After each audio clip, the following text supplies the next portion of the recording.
Hello and welcome to Trial TV Live. I am the Squeegee of Justice. Thank you so much for joining us today on a very special stream. We have our very own PsychasaurusRex joining us. She is a forensic and clinical psychologist, and we are going to be talking about Bionca Ellis, which is a trial that we just finished watching. Just a few days ago, it concluded. And for those that are not familiar with Bionca Ellis, she is a 33-year-old woman in Cleveland that stabbed Margot Wood and her 3-year-old son Julian in a Giant Eagle parking lot, and wounded Margot, but unfortunately Julian, who was 3 years old, he did pass away. So what made that case interesting to us was that her defense was not guilty by reason of insanity. So that's where we wanted to bring PsychasaurusRex in to answer any questions that you may have.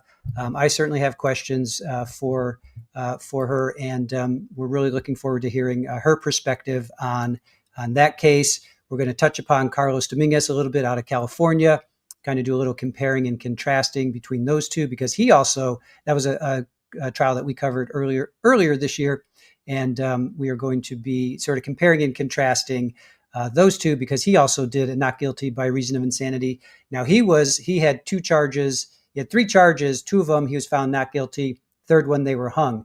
With Bionca, she was found guilty. So really interested to hear PsychasaurusRex's perspective on that.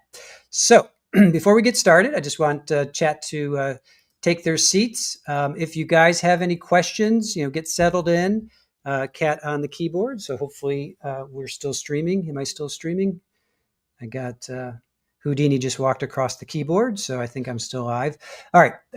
If you have any questions, do QQQ like this. Here's a sample. Just do QQQ. How long is a piece of string? So this way we can see it, and then I'll be able to pull it up. So do the old QQQ, and then we'll pull it up, and then we'll be able to see your questions. Now, the other thing is we're going to be talking for maybe, like 5, 10, 15 minutes, and then we'll go to questions. We'll answer some questions for a little bit, and then we'll kind of bounce back and forth. So let us just kind of get settled in and set the stage for you guys. If you have questions, maybe keep them, because I may not see them, or Erin may not see them. I think Erin's going to do her best to star them so I can go back. But more questions will come up as we start talking as well. So I guess ask your questions, but also we're not going to get to them straight away. We're going to take about 10, 15 minutes to get in. So with that being said, PsychasaurusRex, are you ready? All right. Welcome. Hello. How are you? Nervous. Oh, don't be. It's just a conversation. Just you and I. Just you and I talking. So welcome in. Please tell our wonderful community a little bit about yourself. Obviously, first of all, your name, how you came about that name as your handle, your qualifications, why the heck are we even talking to you? I know why we are, but please let our chat and our community know why you're here right now. Yeah, well, that's a good question why you're talking to me. But yeah, so in terms of my name, there's no fun story, I guess. I like dinosaurs and I was trying to be clever for my YouTube name to, be in chat and things like that. Yeah. And I like to, incorporate the psychology element. And so this is kind of just where my brain went. I love it. Yeah, that's about it. It works for me. Yeah, it works for me. It makes total sense, and it makes total sense and works for me. All right, cool. So how about your qualifications? What led you into psychology to begin with? And then how did you end up where you are right now? Yeah, well, gosh, it's been a journey, just to answer the latter part of that. So qualifications. I have 3 degrees in psychology from 3 different universities. So I have my bachelor's, my master's, and my doctorate in psychology. Master's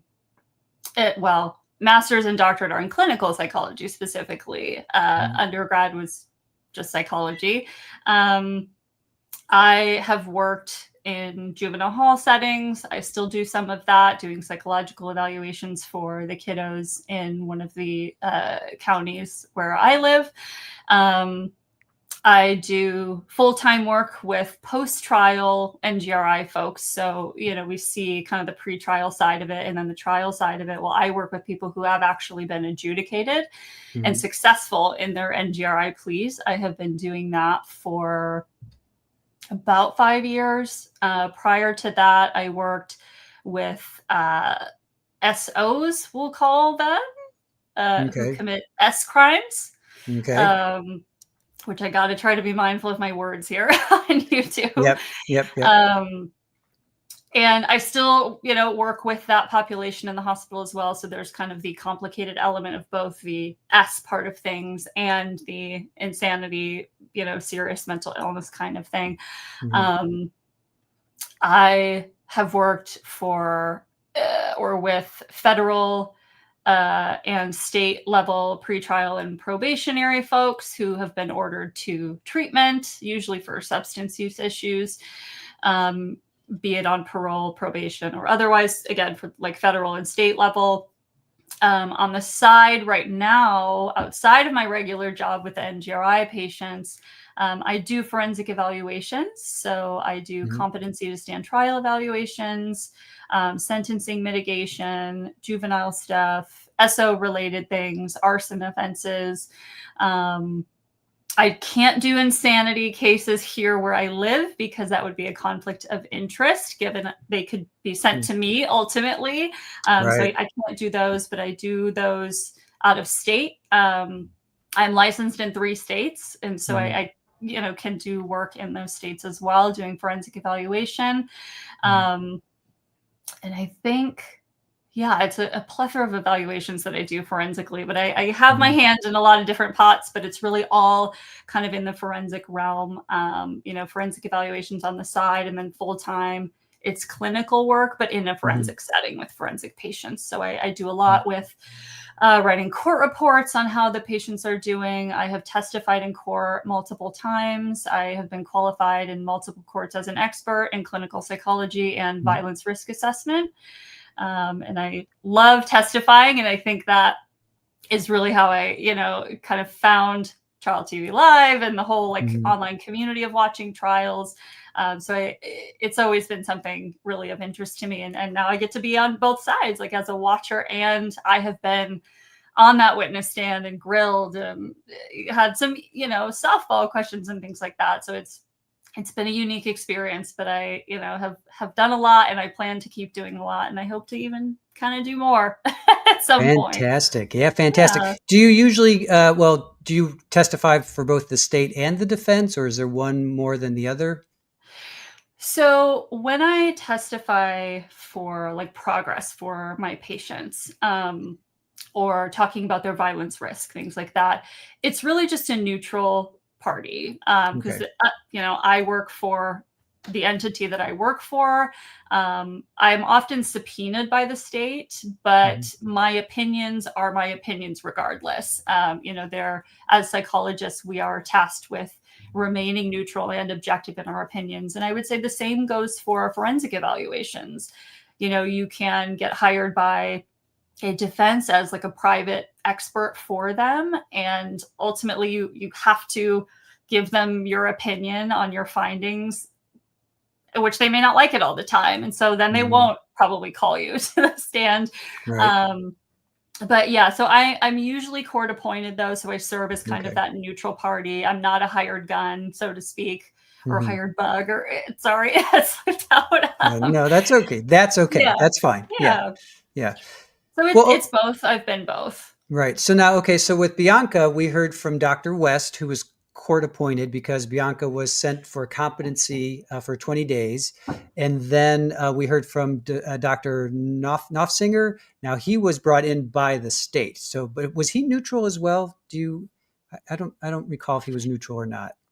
I don't remember. And unfortunately, the choppiness of the case that Yeah, we got to see it in was tough to kind of retain a lot for me, I guess. I But agree. I agree. Yeah, no, I agree. But I know yeah. Dr. West, and also, yeah, Dr. West, I know we were kind of talking offline where you would have loved to have seen her evaluations, and what Mhm. we got was like such small, like you said, small little choppy parts of it. It was very incomplete. That's why I kind of keep going back to Carlos, because we saw the entire trial of Carlos. There was no no cutout testimony. So I keep going back to that because I learned so much through Carlos. And you were with us, I think. Was that one of your first trials with us, I think? Or Yeah, around then. Yeah. yeah, yeah. So I remember you were dropping a lot of great info, and it was, I think it was through Chloe Driver, who was the mother that took out her little like 1 year old or whatever. That I think that's the trial that I researched. Um, um, the percentage of people that are in prison that have some sort of mental illness, disability, and I think it was like 30%. I think it took me to California, but it might be nationwide as well. But back me up on this, or correct me if I'm wrong. Do you know the percentage of people that are actually incarcerated in California, at least, that or anywhere, I guess, that what's the percentage of them having some kind of mental illness? Gosh, I don't know the exact figure of that. I know it's Mm. pretty high. There are at least probably 10 years ago, I did hear that one of the largest mental health providers was the main jail in Los Angeles, California, Yeah, I which think is that's the one. interesting to Yeah. think about. Yep. I mean, that's a massive facility. Their whole floor, they have a whole floor for mental health stuff. But yeah, I know it's a lot. There's also kind of comorbid substance use issues that you see a lot of in jail and prison.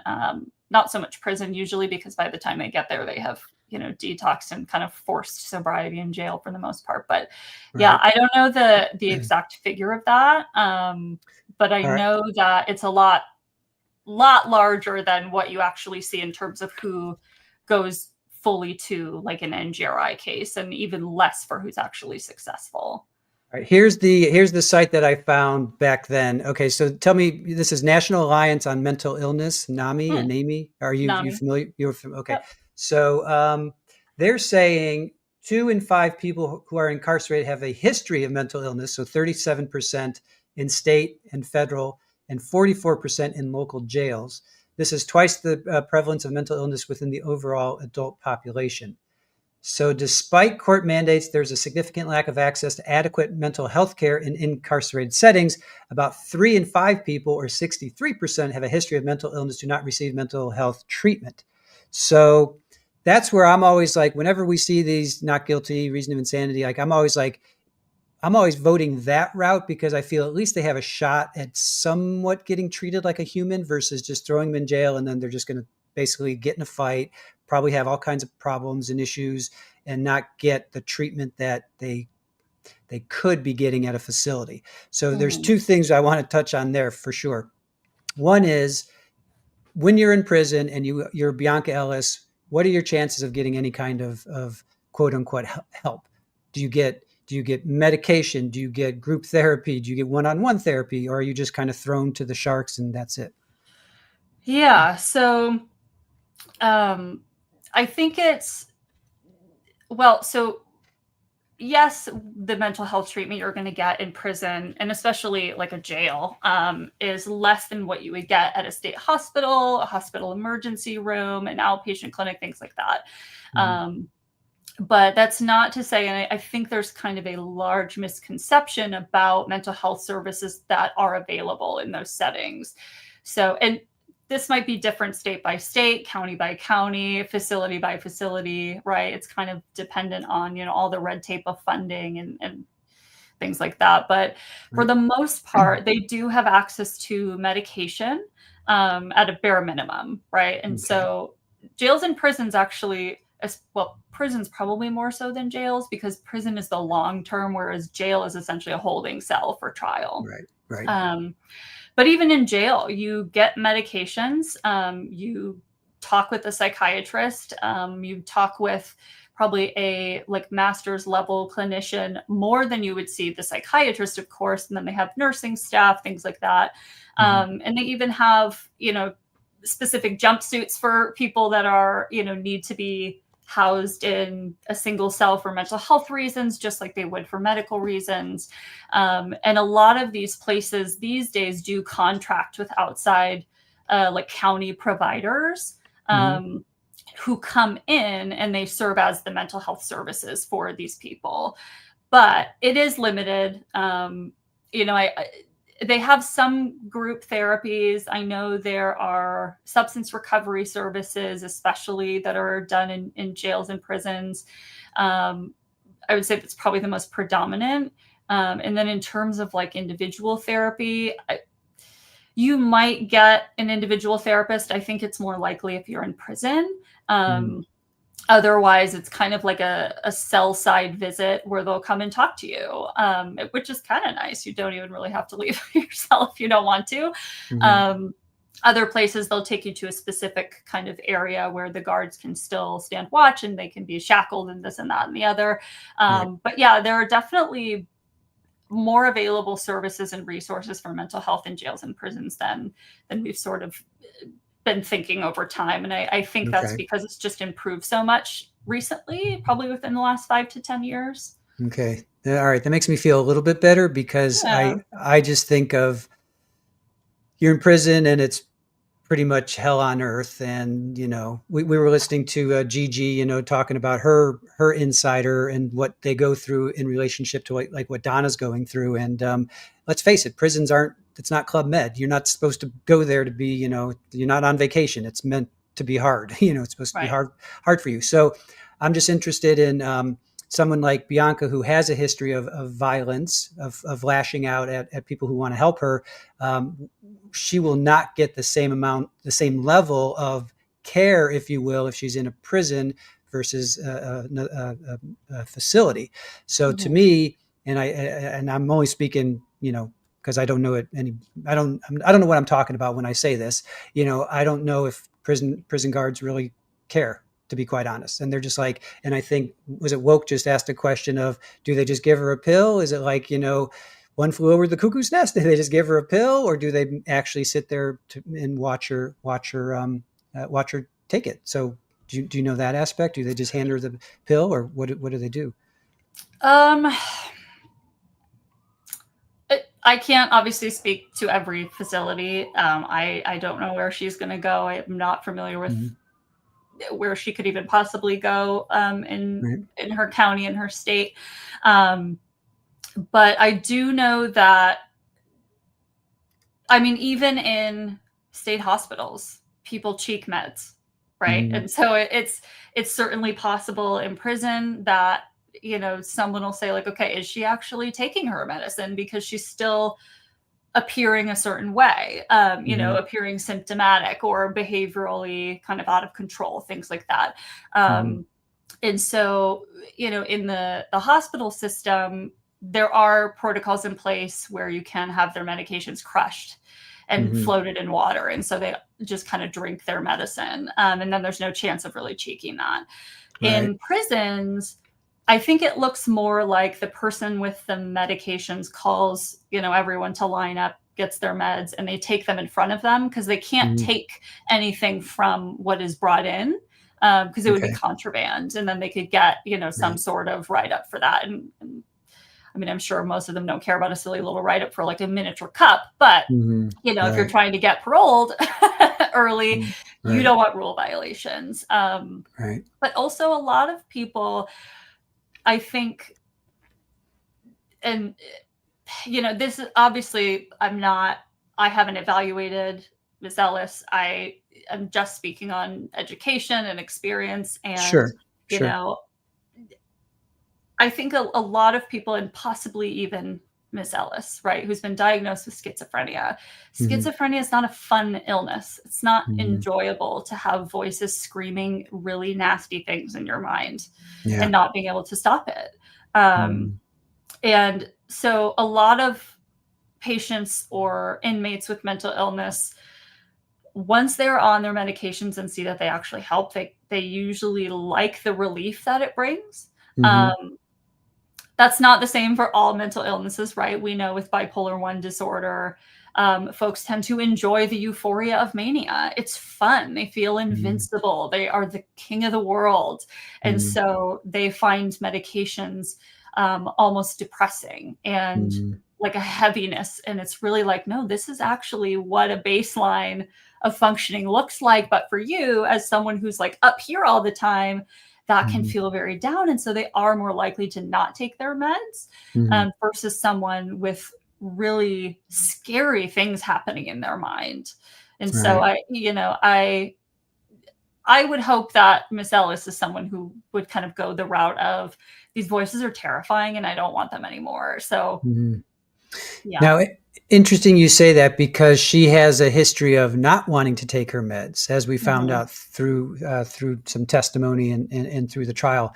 But before we get into that, I just want to backtrack just a hair about, I had a two-pronged question was, which is better, prison or facility? Obviously a facility. And then a lot of people in our chat say, I think a huge fear of people in our chat was like, both in Carlos and Bionca was, if she's found not guilty, reason of insanity, she's going to go to a facility for 2 months and then she's going to be out on the streets. So that's my question number one. And then my, to follow up with that would be, what is the level of, in these facilities? It's not Club Med. It's still hard work. It's still, you're on lockdown. You're not, well, I'll let you answer it, but you're not wandering around running the streets of the city where you're incarcerated. You're doing serious work. So tell us just a little, touch upon that, or talk to us about that. When you are, if you are found not guilty, reason of insanity, and you are sent to a facility, not a prison, but a facility, what does that look like as far as, the decor of the place, the whole atmosphere of the place, and just kind of talk to us a little bit about that. Yeah. Do you want me to comment on the medication refusal bit or wait till later on that? Sure. Yeah. All of that. Okay. Yeah. So my only thought on that would be Miss Ellis was diagnosed with schizoaffective disorder. And so what that usually means, and we didn't get the specifier, right? So it would look in the DSM like schizoaffective disorder, bipolar type, or depressive type. So that's kind of how you tell which direction that affective half goes. If she is in that bipolar type, she may not want to take her meds because she does have moments of that euphoria that you would see in someone with mania. So that would make sense to me why she doesn't want to take her medications.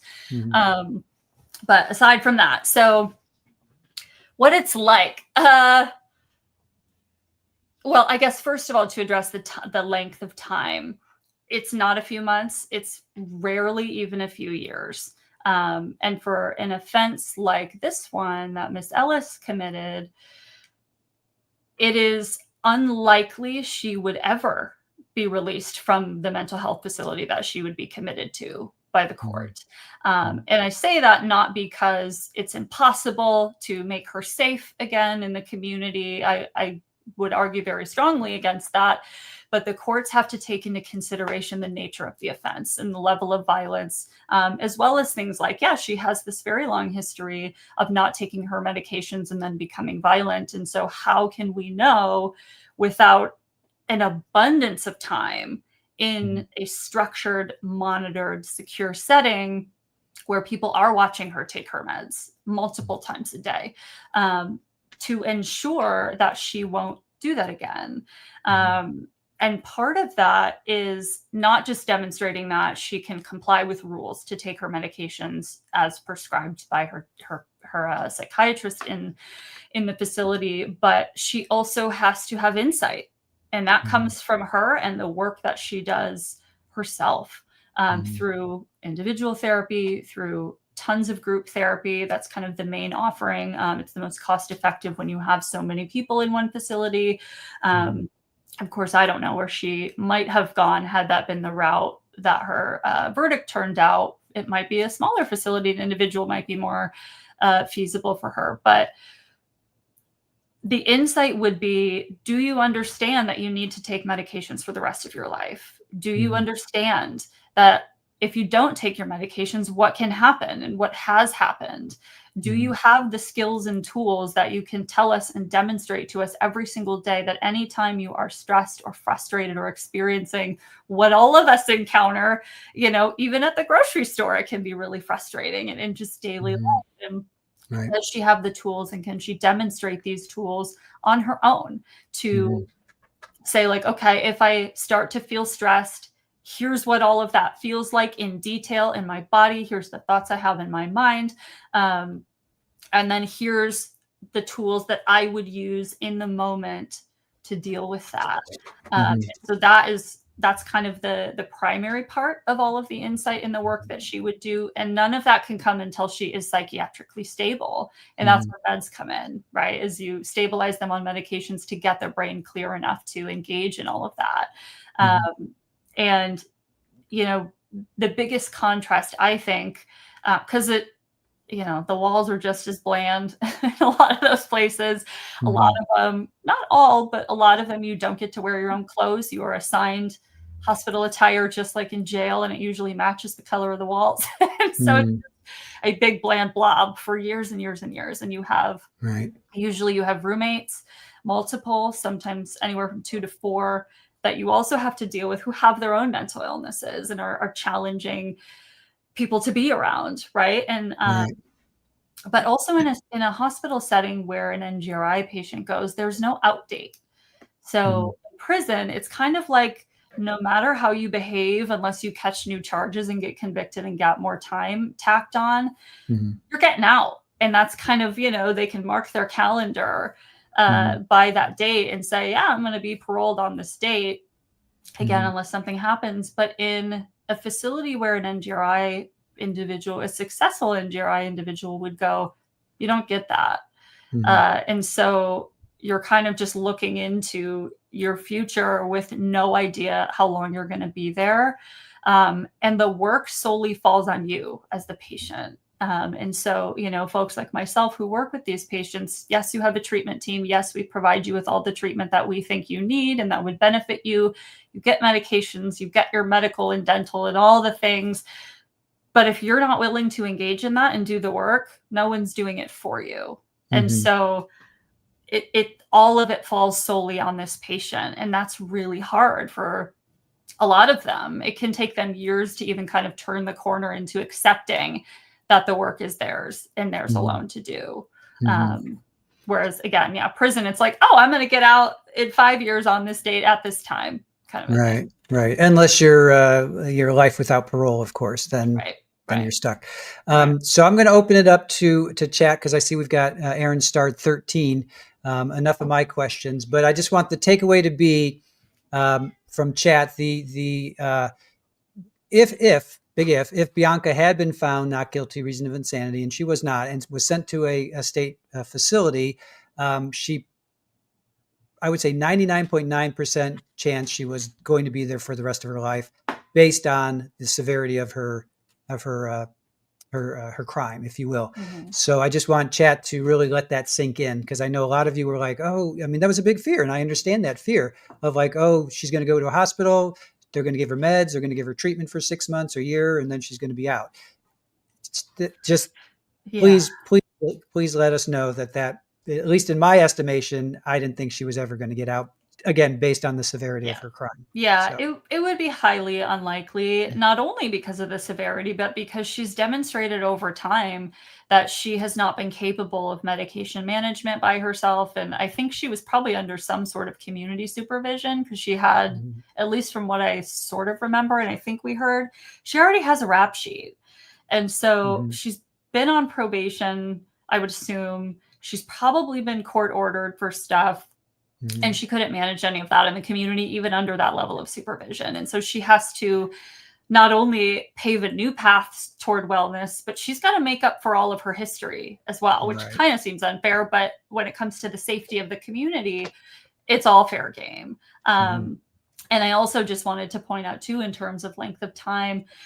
So even if the nature of the crime is not something to this level, right? Say it's, I mean, you would really rarely go for an NGRI if it's something like petty, but say it's like an assault and battery, right? Just to have an example.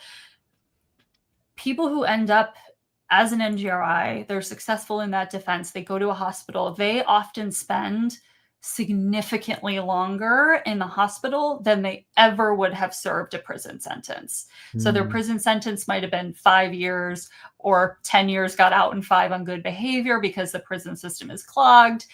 In the hospital, they'll probably 15, 20 years for that same thing. And so it's very difficult to sort of meet all those benchmarks, not only to your treatment team, but then usually a forensic evaluator comes in just like for trial and determines your safety. And then it's ultimately up to a judge. And sometimes it goes before another jury to determine if they're willing to let you out under community supervision. So it's tough. State hospitals are not easy. Right. Okay, good. That's I want that to really sink in with our chat. And Mallory was talking, I saw Mallory had something about the Slender Man killings and all that, but we'll get to let's start to go through some Q&A here. All right. Yes, great questions. In chat, I'm going to start from the top and just kind of work my way through. We have like 18 starred right now, so hopefully we can get through these, and then I have a bunch more questions. So widespread panic. Do you think there was any malingering with Bionca? So it's so interesting. I think we were talking about this in mod chat too. Yep. From the information that we got based on the chopped up presentation that we were able to get, I didn't hear anything about malingering in one direction or another, right? As forensic evaluators, that's always part of what we're looking at, be it for competency or criminal responsibility, which is the fancy schmancy term for an insanity evaluation. And let's back up. What is malingering? Let's back up to what is malingering. So malingering is essentially you are faking something for an external gain. Whereas the term feigning, a lot of people use them synonymously, malingering and feigning, but they are different. So malingering is essentially like lying for some benefit. So to stay out of prison, right? Or to go to prison. In the case of Bionca, she wanted to go to prison. Yeah. Whereas feigning is exaggeration. So it's like, yes, I have this, but I'm going to turn the volume up on that. But it can also go the opposite way. Like you can fake, this is like MMPI psych testing language. You can fake good as well, just as much as you can fake bad to avoid things. Right. Same thing with feigning. You can really exaggerate or you can downplay what's happening for you. So yeah, we didn't see enough evidence with that. And I'll go back to Carlos because we saw so much more evidence came in. They had 2 mental health workers evaluate him, 2 psychiatrists. Yeah, 2 psychiatrists and a psychologist. A court-appointed psychologist and 2 psychiatrists, and all of them said no malingering. They tested him. And that's where I kind of first sort of ran across that and really understood it. And at some point I want to take a test. Is that possible? Can we do another stream and you take a test? Can I be tested? Well, I have a whole many materials over there, but it would obviously be for funsies. Of course. I don't expect to be pulled off. I don't expect to be hauled off at the end of the stream. Or do I? Does Aaron have plans that I don't know about? It is possible. Standardization of something like an MMPI, though, is that you would have the questions in front of you and I would essentially kind of sit there and watch you take it versus me like reading and, then you telling me the answer. But also for test security, I would not be able to read the questions on the internet. It would be a copyright issue, but also it compromises the integrity of the measure. If anyone who ever watches the stream would be to take that test. Gotcha. All right. You just popped my bubble. Sorry, guys. All right. Lizzie, what is mental health care like in jail and does it vary? We kind of touched upon that, but if you want to just give a quick quick overview again for those that may have missed it. Yeah. So jail is where all the competency evaluations happen. So I think this is an important question, right? Because if we declare, well, not declare, because that would be for the judge to do, we opine, we just give our opinion on and say someone is incompetent right now because its present state of mind is a competency evaluation. And so if I meet with them and I think that based on my interview with them that they're not currently competent, however, if they are treated with medication to stabilize them and stabilize their thinking, I think they could be restored. It's up to the jail to medicate them. And so they do get medications, and they do have mental health services as well. Talk therapy, of course, is kind of limited to cell side visits, 15, 30 minutes maybe at most, but still it's a lot better than nothing. And it's a lot better than what you would expect for a county jail. Right. And again, we talked about this, but again, we'll quickly talk about Ed Gein. Can they force her to take the meds, or do they just give her a pill in a cup? And then to piggyback on that, what about injections? We were hearing a lot about injections with Bionca. Is that something as well? Sure. So there are long-acting injectable antipsychotic medications. Now, remember, I'm not a psychiatrist, so I do have knowledge of things, but I don't want to speak as if I can prescribe meds. I don't manage them. I'm not a medical doctor. I'm a psychology doctor. But having patients who are on long-acting injectables, yes, we do have them. I think there are like 2. I'm not 100% sure. It's a special formulation that makes it an injectable liquid. And so they only have to get it once a month, which can be really, really great for folks who often maybe have memory problems, right? Because schizophrenia is a degenerative disorder. And so it affects your cognitive functioning. And so they might just kind of start forgetting to take them every day. And even those little pill things might not be super helpful because they could lose it or, sure, they get confused. Whatever the case may be, they might be someone like Miss Ellis who just doesn't want to take her meds. She refuses for whatever the reason. Well, if she's covered for that month already, that's a really good thing. And then she only has to remember once per month. In terms of forced medications, so this is really different state to state. I know one of the states that I am licensed in, so when they go to the facility as an NGRI or even for competency, I think for competency as well, it automatically, as part of that court order, they cannot refuse their medications. Whereas another state that I'm licensed in, that's not part of the commitment and they can absolutely refuse. So I have patients who refuse or try to often. And if it becomes a significant risk to those around them, to themselves, and they are not understanding that they need these meds, then it's one of those processes where you have to get a panel together, you have to go to court, you have to have court hearings, and a judge has to order it.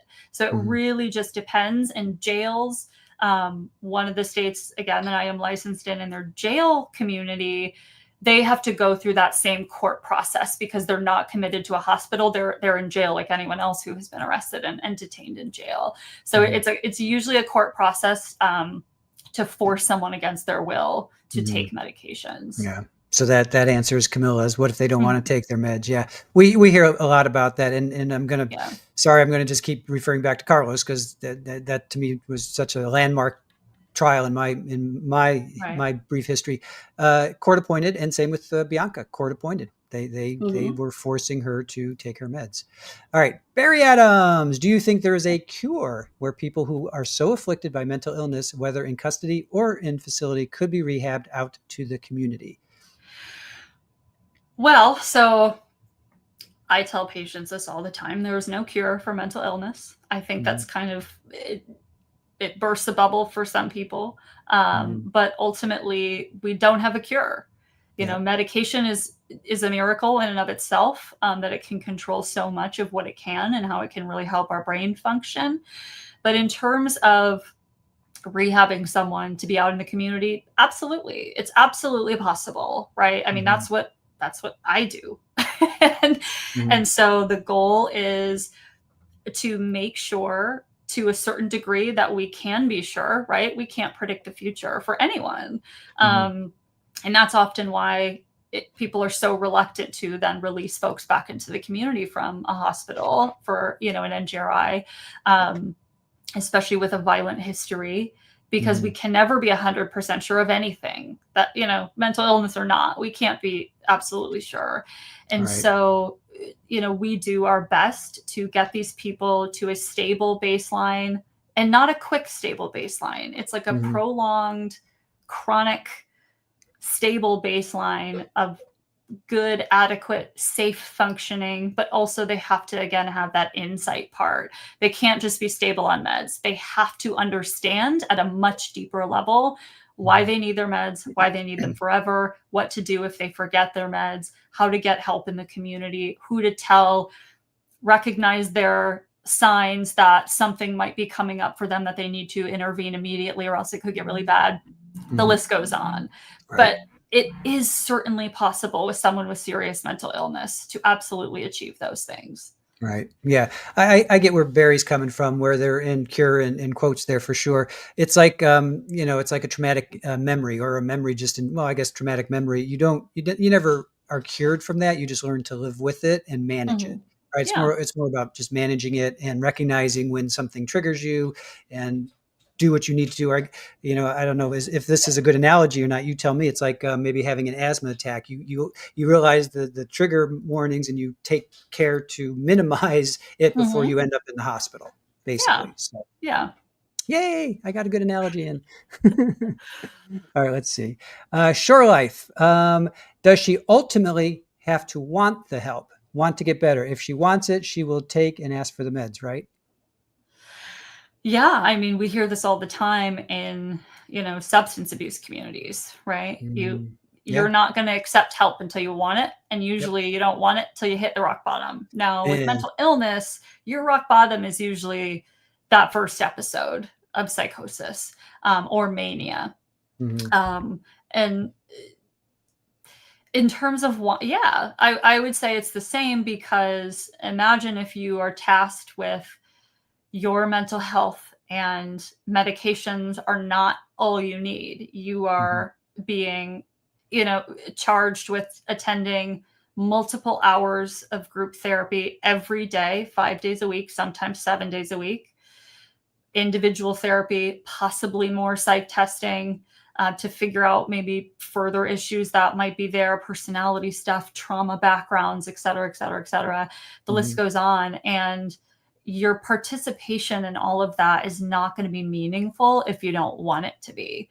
There are plenty of people, even in therapy in the community, right? Outpatient, going to chat about this current thing that's really, troubling you in your life. If you don't want to talk to your therapist about it, your participation is going to be so minimal or so superficial.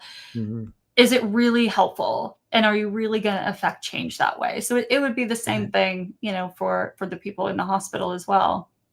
Yeah, no, I agree. Yeah. I mean, why go seek any kind of treatment, therapy, whatever it is, if you're just going to continue doing the same old and not get better, similar to a physical, if you tweak your knee, you're not going to just, and you did it while climbing a ladder or climbing steps, you're not going to do that any further until you heal up, You have to want to heal. Kalia, do you believe Bionca was in a schizophrenic break or whatever episode? I don't know the term. So yeah, that's a great question. What do you think, in your opinion, what was she experiencing at the time of that giant eagle attack? I still, I just feel bad that this is my answer, because it's really unsatisfying. I'm still not 100% confident in either direction. Yeah. And I think that's, again, because even in my search around YouTube and various articles and stuff, I couldn't find the second half of the defense side's Dr. West. I couldn't find how she provided the rationale for her ultimate opinion. Now, we did get a taste of it with the state's doctor. He said, when he was kind of refuting and being asked to sort of tear her apart a little bit, he did mention those things, which is where I got some of that. But even that, there are so many questions that I still have that from whatever we were able to get from all of the testimony, Yeah. I don't know, I because hear you. I have questions. Yeah. I think she definitely has mental illness, but Mhm. as to that time, I have thoughts on that. There are some interesting tidbits that I sort of picked up along the way that would be of interest to me if I were evaluating this case. But ultimately, I felt like it's kind of icky to like finish up a case and be like, man, I don't know which way I would go on this, because I'm lacking the information that I would think would be most vital to my opinion. Of course. Yeah. No, I agree with that. It's a shame because I think this was a really important case on so many levels. And I'm sorry that the judge had to do that. And obviously he had his reasons to do that. Yeah. But it is a shame only from an educational standpoint, All right. Lori asks, so the prison will continue her medicine regimen from her mandatory stay in a psych hospital after her arrest? I mean, it might not be the exact same. It depends on what her psychiatrist prescribes her. Also, prisons and jails are sometimes limited to what medications they are allowed to distribute. So things like, I don't think, well, and again, it's state by state, county by county, you never know. But there are, like, some places can't distribute Depakote, but they can give Remeron instead. And so there's kind of this like, okay, well, it's a mood stabilizer. Here's the one that's approved for us to use for whatever the reason, right? Usually it's like addictive qualities, price, availability, things like that. And so I believe they said she was on Clozaril, or clozapine is the scientific name of that, but the brand name is Clozaril. And I'm not actually sure if they can give that in prison. I would imagine they could, but it's, yeah, like they said in that trial, it is the strongest antipsychotic for like medication resistance. So you've tried every other medication and nothing works. Now you go to this one. Wow. So I would hope they can keep her on that, because it seems like it's effective, at least according to what we heard.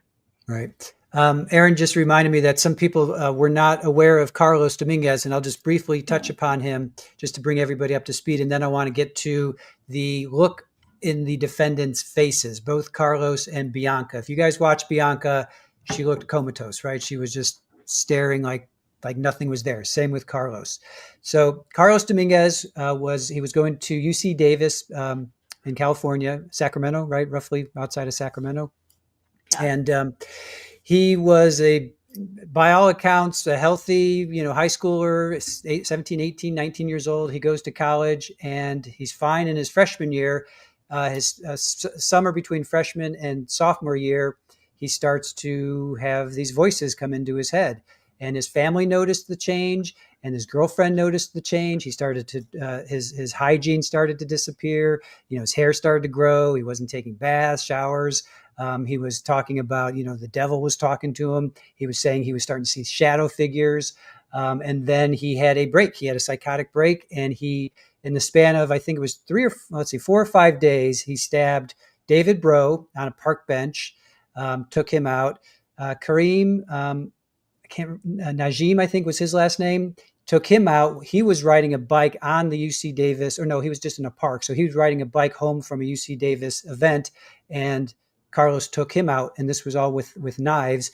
And then there was a third attack on a woman who didn't have a home, and he stabbed her, but she survived. Now, Carlos was found not guilty on the two men that he took out, but it was a hung jury on the woman, Kimberly, that he just wounded. So let's talk a little bit about the medications. And when you see them, they literally look just like there's nothing there, right? So what? Obviously, that's part of the treatment, I guess, or part of the meds to just make them be very flat affected. But go ahead and if you don't mind, talk to us a little bit about these meds and why they are there's just no reaction, no emotion. It seems like they're just not there. Yeah, so it's kind of both. So in psychotic disorders like schizophrenia or schizoaffective disorder, it's actually what we call a negative symptom. So we have positive symptoms and negative symptoms, and that is not to say we have good and bad symptoms. It's like plus or minus. So kind of think of it that way. Right. A negative symptom is flat affect, and it's negative because it takes away the emotional expression. Whereas like a hallucination is a positive symptom because it adds a sensory experience that doesn't actually exist. And so flat affect, you do get that very like there's nothing there kind of a look.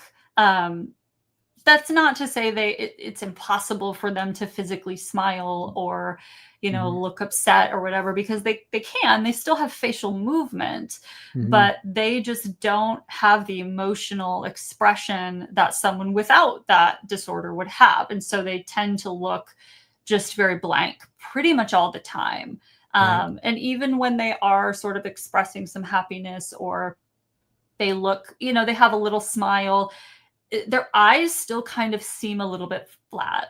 And then you have a blunted affect, which they mentioned a couple of times for Miss Ellis, which is like one step above like a totally flat affect, whereas blunted is more like, yeah, they still have some affect, but it's really, it's blunt. It's not, it's not as flat as nothing, and it's not as present as, the affect that we all have. Now, medications, especially something as Clozaril, or really like maybe even a mood stabilizer. Again, I'm not a psychiatrist, so that's not really my thing. Sure. It's not my scope, but just from what I have seen, yeah, these medications are strong. They are altering our brain chemistry to help us get better, to get rid of hallucinations, to, and there's dopamine hypotheses around that and all sorts of stuff. But, and they are making everything much more like tempered down and stable, which again, Clozaril is very strong. You could also take something like a Haldol in those higher doses and sort of get that same really sedated effect. And if you think even of things like mood stabilizers or anxiolytics for anxiety, the goal there is a little bit of sedation. And so you see, then you add the flat affect part of the illness with the sedating effects of the meds, and it's just, there's not a lot there. Right. Did you watch the Ed Gein thing on Netflix? Did you watch that? Okay. No. There was one part where he does make it to a mental facility, and I think I mentioned it on the stream in chat, and you tell me if you think this is accurate. The doctor said, "Think of your mind, Ed, as a mirror that's been dropped and it's just shattered. So your thoughts are just like bouncing all over the place, and you can't go from one point to the next point." Is that kind of an accurate analogy? Would you agree, disagree? What do you think? Maybe not necessarily a mirror, because I don't know. That just, I can sort of see that. But in terms of like a disorganized thinking, which is also a positive symptom of schizophrenia, I sort of liken it to, and I think I've told you this before, like when you take Christmas lights out of the attic when it's time to put them up, and it's just a big old tangled mess. And that's how it is in their mind. And they're trying to get around and navigate the knots while they're trying to like, talk to you about one thing, but then another knot in a loop comes in and it takes their brain that way. And to undo that is a lot of practice of like, okay, we got to pull one string at a time. Let's start, connecting the lights in a linear order. Yeah, but like fractured glass, I can see that, where you have all the, the cracks and stuff that, like if you punch a mirror or something and it kind of, you never know where it's going to go. Right. Yeah. I think it was more, it's like, it just shattered, and it's your brain thoughts are just, it's not necessarily a crack. It's just fragments. Like you basically have a fragmented brain, if you will. But that made sense to me. The lights, the lights. I like the lights one as well. But that actually leads me to the next question of, is it? And I don't know if somebody's asked this question or not. And I apologize, and sorry because I'm only through like 4 or 5 questions so far. Is schizophrenia hereditary? because we heard in Bionca that her dad suffered from it. And can it be passed down? And I think her grandfather also, had voices in his head or something like that. Is that, and then are there other disorders? Depression, I know, can be passed down, but I don't know if is that more learned than biological or genetic? I don't know. Yeah, so this is always a really interesting question, and one that it's always really tough to answer because I don't want people to get freaked out. So yes, schizophrenia, there's a hereditary component. I can't remember where it was, but I read somewhere recently, even personality disorders can be heritable. See, that doesn't freak me out. I thought you were going to say if somebody sneezes, I could catch it that way. So that would freak me out more. You're actually going to get it like right through something like this. So. Right. So all my jail Zooms, maybe I need to have caution. More hygienic. Yeah. No. So, well, I guess that's good that I didn't freak you out there. But yeah, so mental illness is really interesting, especially if you think of it in terms of brain chemistry. And that is part of our biology, right? Some people have serotonin issues that contribute to depression. Some people have dopamine issues that can contribute to schizophrenia, or on the other hand, Parkinson's, because those are both affected by dopamine, just on different, one is too much and one is too little, from the dopamine hypothesis. And then there's also, that doesn't mean, however, that there's a guarantee that if someone has a parent or a grandparent with schizophrenia, that they are automatically going to have it. Like there's no guarantee, right? And so it's just like alcoholism. I don't think that's the PC term, but that's what I'm going with. So, there's a component of, oh, well, my parents were alcoholics, so I'm gonna be that way too. You might. You might. That's certainly plausible, but it's not guaranteed. Right. It just, there's like the, predisposed, right? So we're all kind of predisposed to something. Right. And that's also not to say that every single person with schizophrenia has a family lineage of schizophrenia. It can happen to anyone. Right. And there's, this thing called the stress diathesis. Sorry, I have these crazy retainers that make S's really hard to say, but the stress diathesis model of schizophrenia, which says if you put a person or a human mind under enough intense stress, it could snap. And that's when you have your psychotic break. And that, again, that's just a theory. But, we're also seeing a lot of people who use I don't know if I'm allowed to say it on here. I'll call it MJ, a certain enjoyable to some calming resource. We'll say that's not tobacco. Gotcha.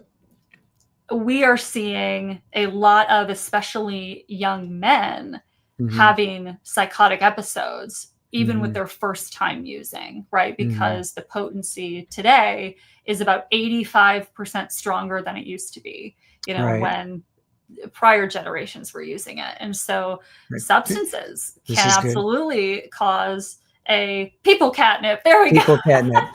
People catnip. Yeah. So there's also those sorts of impacts. And those people, it's not to say they've had family with schizophrenia, but they're putting something into their brain that is now inducing whatever is in there. It's turning on that light. And they can either have lasting then schizophrenia, or it's a one-off issue of substance-induced psychosis. Right.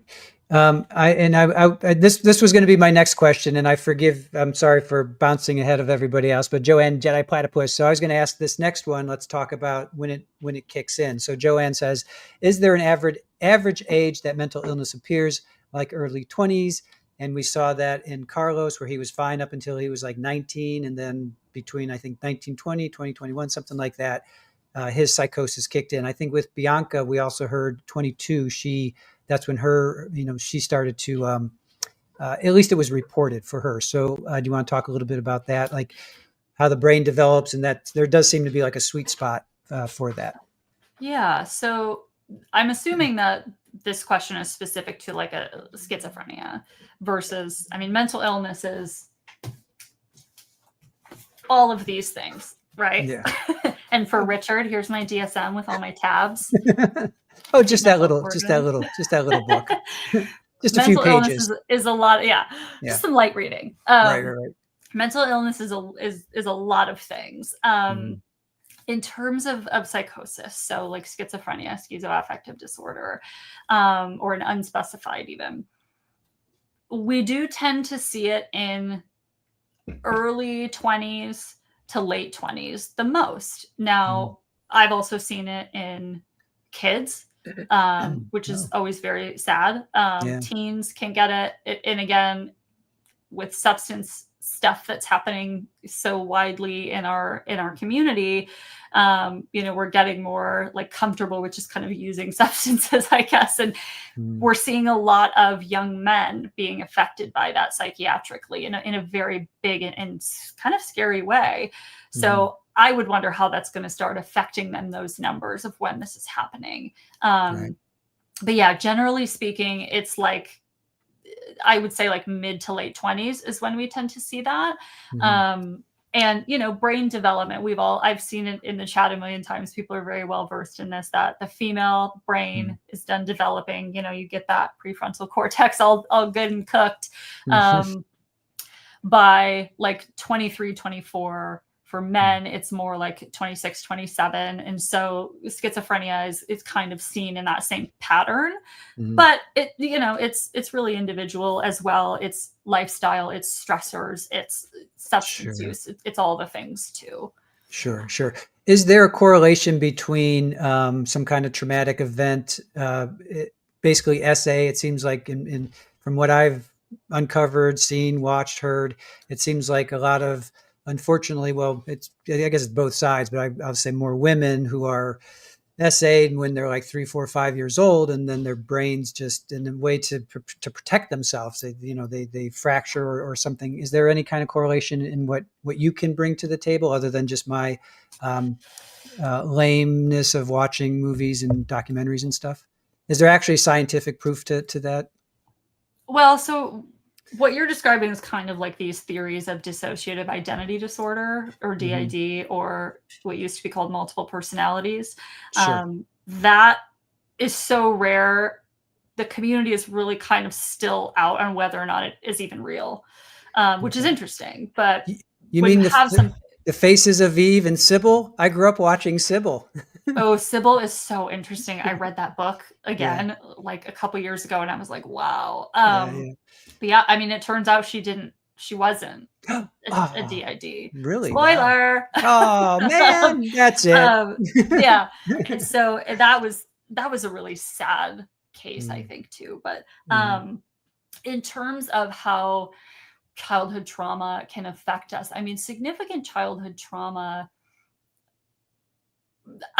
I would have to look into it. I don't know if there's a specific correlation between that and something like a schizophrenia. I think, again, it can relate to those stressors and that stress diathesis model. Say it happened to you in college, that could be enough stress in that moment to then have your break. But something that happened in childhood, it's definitely going to affect you, especially if you're not getting counseling, if you don't have a very supportive family around you or friends or whatever the case may be. And we know just from the ACEs, right, which is the study out of Kaiser that had like 17,000, an N of 17,000, which is massive. That's huge. It's a huge sample size that has all of these ACEs. And the more ACEs you have, or adverse childhood experiences, the more that you have in your childhood, the more likely you are to develop all sorts of psychiatric and medical conditions, even things like lung and heart disease. So we know that childhood trauma really affects you as you grow up and as you become an adult, especially if it's not cared for. And that's not to say put all these kids on medication for trauma or anything like that, but people need help, right? And fortunately, kids are so resilient that they can have very, very good effects with intervention and with help and with support and that sort of stuff early on. I think anybody can really, but yeah, in terms of a direct correlation of any kind with schizophrenia, I'm just not sure. Now, Aaron and I watched this, and I forgot the name of it, but The Crowded Room and Billy Mulligan. Are you familiar with him in that case, in that show? All right, Mm-mm. so this came out in 2023. So it's Danny Sullivan. He's arrested for his role in the 1979 New York City shooting. So the story unfolds through a series of interviews with his interrogator. If you haven't watched it, I definitely recommend it. I think it's on Apple TV.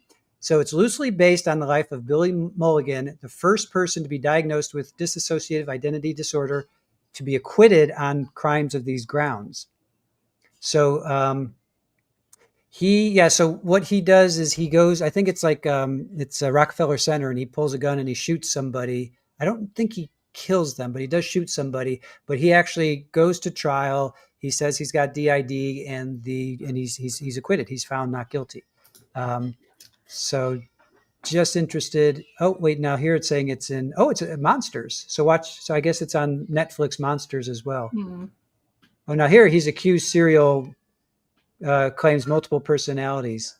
It's really fascinating. Check it out. It's on Apple TV. If you have Apple TV, check it out. It's really well done. It's like maybe 7 or 8. It's like one of those limited, 7 or 8 Okay. episodes or whatever. Yeah. So that kind of jumped to mind where I'm like, because Erin has a special place, that she's very into DID, and she has some personal experience. Not her, but she knows somebody. So I'll leave it at that. That's why it's fascinating to her, and then Yeah. through me. So I am very, very interested in that.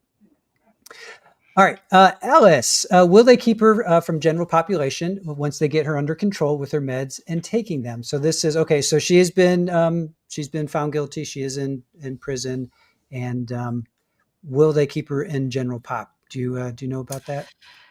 I don't know how her prison does things. Mhm.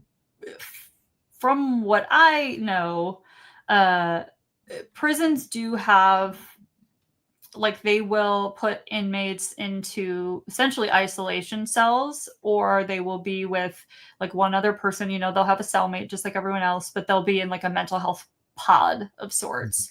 And so they will be protected from the general population and all that comes with that, especially in the yard. And they'll have different colors or stripes or something on with their jumpsuit, rather than, and I don't even know how many places even use orange anymore, which is interesting. But yeah, so they usually keep them separate for their own safety, right? Because as we know, people with serious mental illness are actually much more likely to be victims of violence than perpetrators of it. Yeah. Her included, right? Just imagine if she's really unstable and gets into it with the wrong person who maybe has done something just like her, but isn't mentally ill and is totally with it. So, but again, I don't know how her facility is going to do it. And I don't know if maybe at some point when she's stable enough, by her doctor's assertion that she will be put in general population. I'm not quite sure how that will happen for her. Sure. Yeah. No, understood. So Lizzie, how big a role does someone's family or support system play when doing an assessment or looking at release? Like the victim's family or I would like Miss think, Ellis's family? yeah, I would think Bianca's family. Yeah, with her mom, sister. I think, well, we know she had a mom. We know mom talked. But yeah, I would think, or just in general, friends, support system would be your neighbors, your friends, extended family, grandmother, whatever. So how would you answer that? Yeah, well, so I guess I still kind of have some questions. So, All right, well, somebody's going to be released. If you reach the point where I can get released, am I going to be released into from where? from a facility?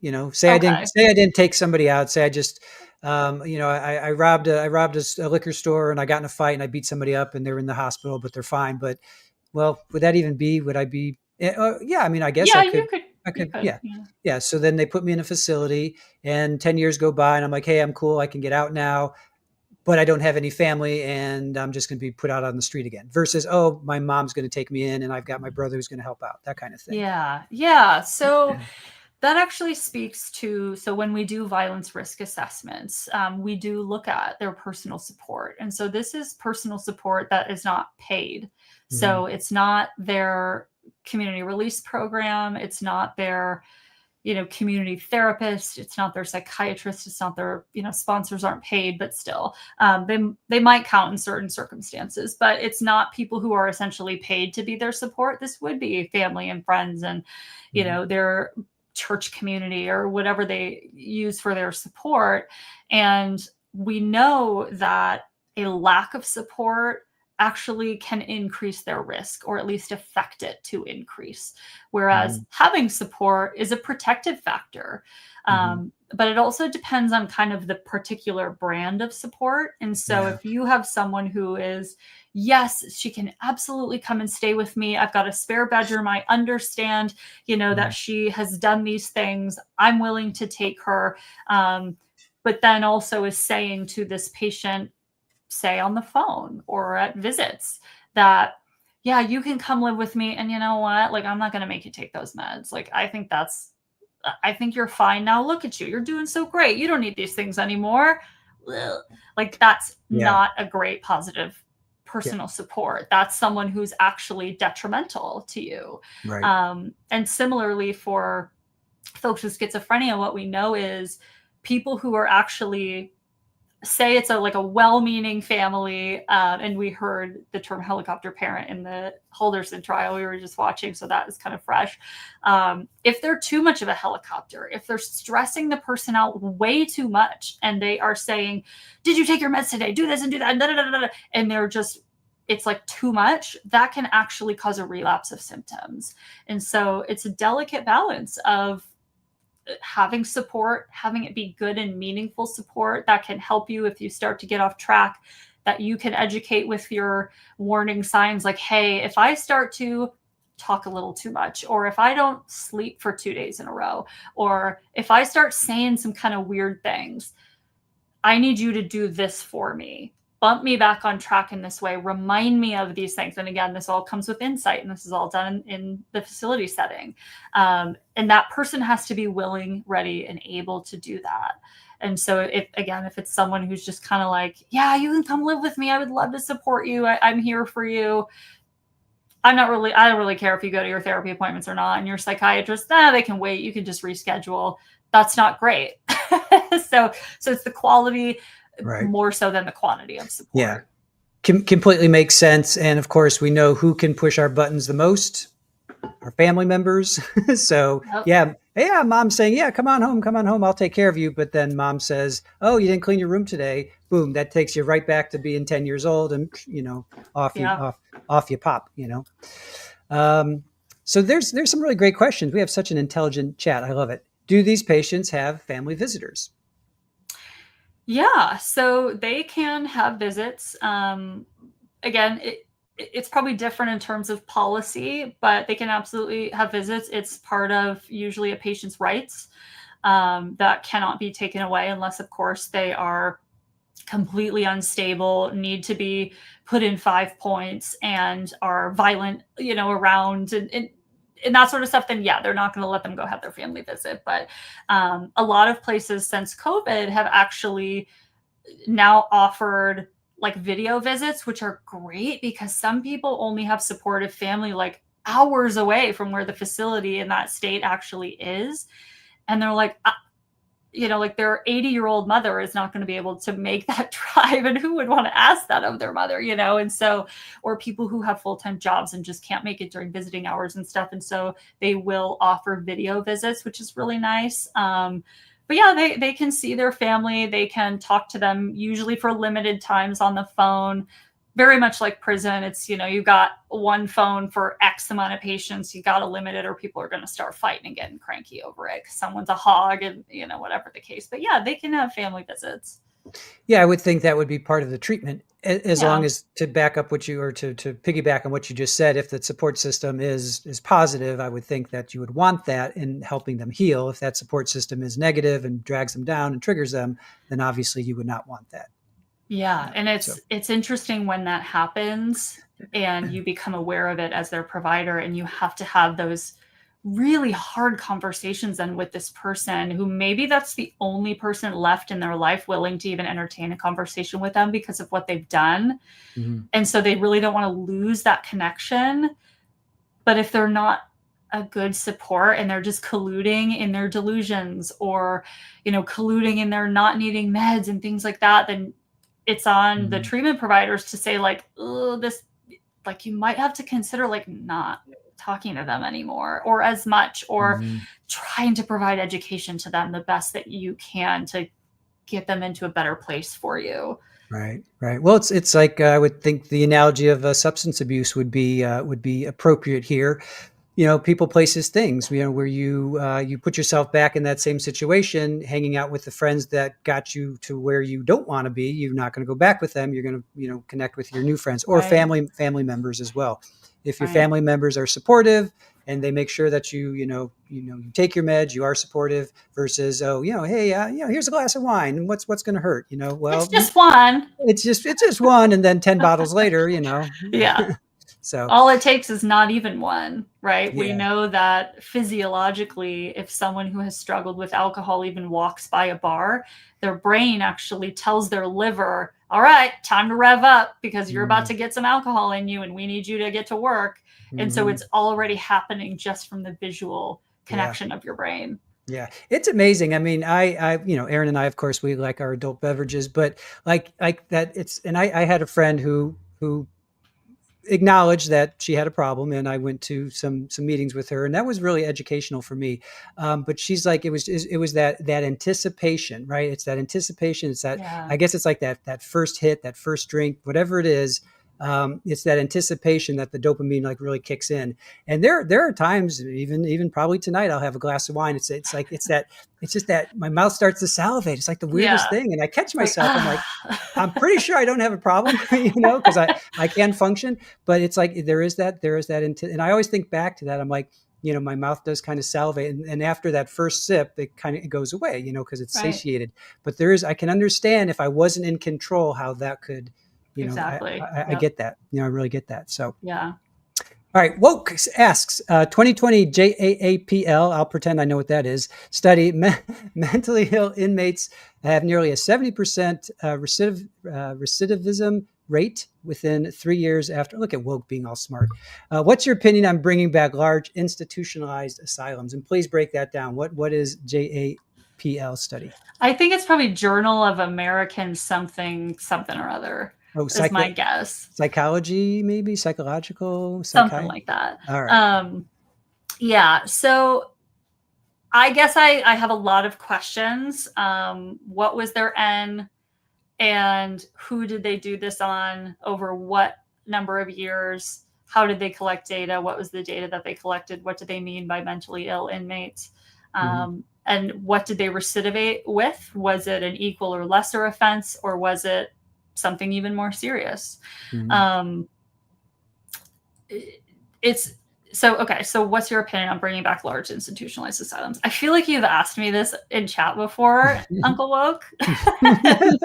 And we got into a little bit of a back and forth about it. But so we still have these. This is where the folks with NGRI successful defenses go. They go to state institutions that used to be called asylums, but fortunately we don't call them that anymore. Could we use more? Maybe, but what we do see is actually a decline in NGRI cases being successful. So that's something to think about.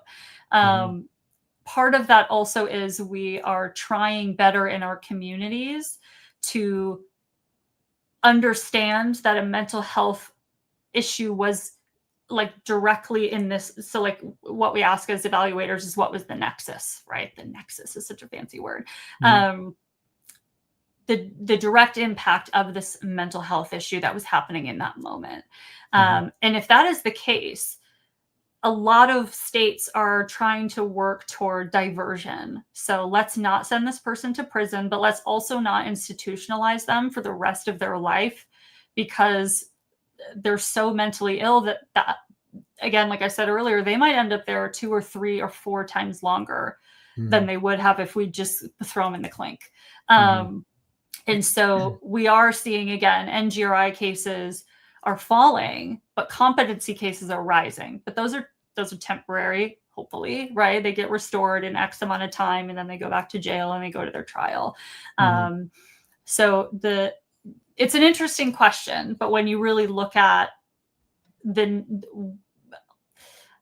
I guess my question would then be, who are you looking to institutionalize exactly? Is it for more NGRI cases to avoid prison, or is it for people in the community before they do something? But then isn't there a movie about that?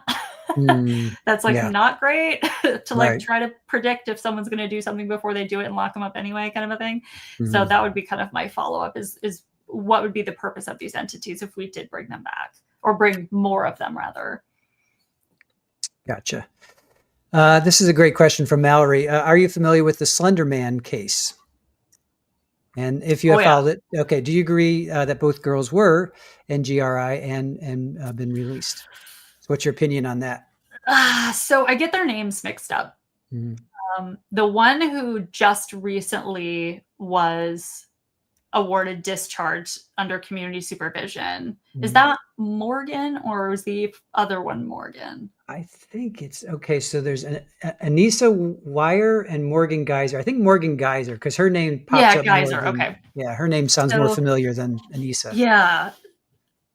Gosh, again, I have not evaluated them. I only know as much as you guys all know as well from LawTube. And so obviously I am very limited in that. From that information, I have sort of residual questions about Morgan Geyser and malingering specifically. I mean, she acknowledged it, I think, at one point. Her like 10-year-long psychologist evaluator had said. Also, she has not had a single issue in 2 years without medications. That seems to me highly unlikely for someone with a thought disorder like a schizophrenia, which I think was what she was supposed to have had. And for it to just completely go away without it being a substance-induced thing at the beginning. I mean, it's like an organic brain disorder kind of thing. I mean, obviously it's not like a TBI or a, like an aphasia or whatever you want to call it in that level of respect to an organic brain disorder, but it's a brain disorder. It doesn't just go away unless it's induced by something and then you remove that source. So like meth, for example. I don't know if I'm allowed to say that. I'm sorry. That's just what we see a lot. It induces it, and then once it's gone and the person is sober, I mean, that can take a year to really clear up your brain from that. But with her, there was no indication of that, right? And she was like 11. But I have questions, and I'll sort of leave it at that. Sure. I would say questions and concerns about her specifically. The other one, though, does seem to be, I would say, more likely to have a genuine mental illness. I think she was, and because of that, was very easily influenced, I think is my sort of gentle PC takeaway that I will say. Gotcha. All right, Widespread Panic, one of our fantastic mods, asks, do you think there needs to be a shift in how the public understands mental illness for changes to be made in the prison system's treatment of these patients? Well, prisons have changed, and I think that has kind of come from more awareness. But yeah, and I think, it's hard to say like, yeah, we want to lock up criminals regardless of if they're mentally ill. But if they're not found NGRI, and a judge, say the experts had both said that Miss Ellis meets criteria for NGRI, a judge could still, or a jury in her case, could say, we don't agree with what the experts said, so no. And she still goes to prison. And there were two. There were two for the defense, right? Yeah. Well, there was the competency. And then there was the one who did competency and criminal responsibility, which is pretty common. Because you want to make sure when you get in there, someone's competent before you try to plow forward with that. It wouldn't be ethical, really, to continue if they were competent. But if they had matching opinions, a judge, if it's a bench trial, or a jury, in Miss Ellis's case, could have said, I know the experts are saying this, but we're not seeing this in Mm-hmm. all of the other evidence. And Mm-hmm. so in terms of a shift in our prison systems, I think it's tricky, right? Because we do kind of need to move away from our prison systems being such a large mental health community in that sense. Mm-hmm. But maybe that's not the issue. Maybe it's something at play that is really that misunderstanding of mental illness and its role, especially in things like violence, but also the role of violence in our community. And I could talk about violence for ages. It's like one of my favorite subjects. But we don't have to get into that today. Right. So I think it's a larger question that has so many things that don't involve the prison system's evolution, really. I think there's so much more to look at before we can even start to get to the prison system. Mm-hmm. Gotcha. All right. These two questions are from Red Snap and then Mike Morrow. So I'll ask Red Snap and then I'll pull up Mike's as well. Is there a difference between mental illness and depression? And then Mike asks, I think depression is mental health. Yeah. So depression is in the difference? DSM, just like schizophrenia, just like, I was going to say all of the ELIA diagnoses, but I won't go there. Substance use disorders, right? Anxiety, generalized anxiety, adjustment disorder, trauma and stress related disorders, all kleptomania. That's a fun one. Yep. All that kind of stuff. Those are all in our DSM. So they are all mental health disorders. Okay. And someone had brought up in chat earlier, I think it was like hoarding. And if it's like really organized, is it still hoarding and going undiagnosed? And it's like, well, the key is it's a mental illness or a mental health disorder and diagnosable if it is causing you substantial problems in your everyday functioning.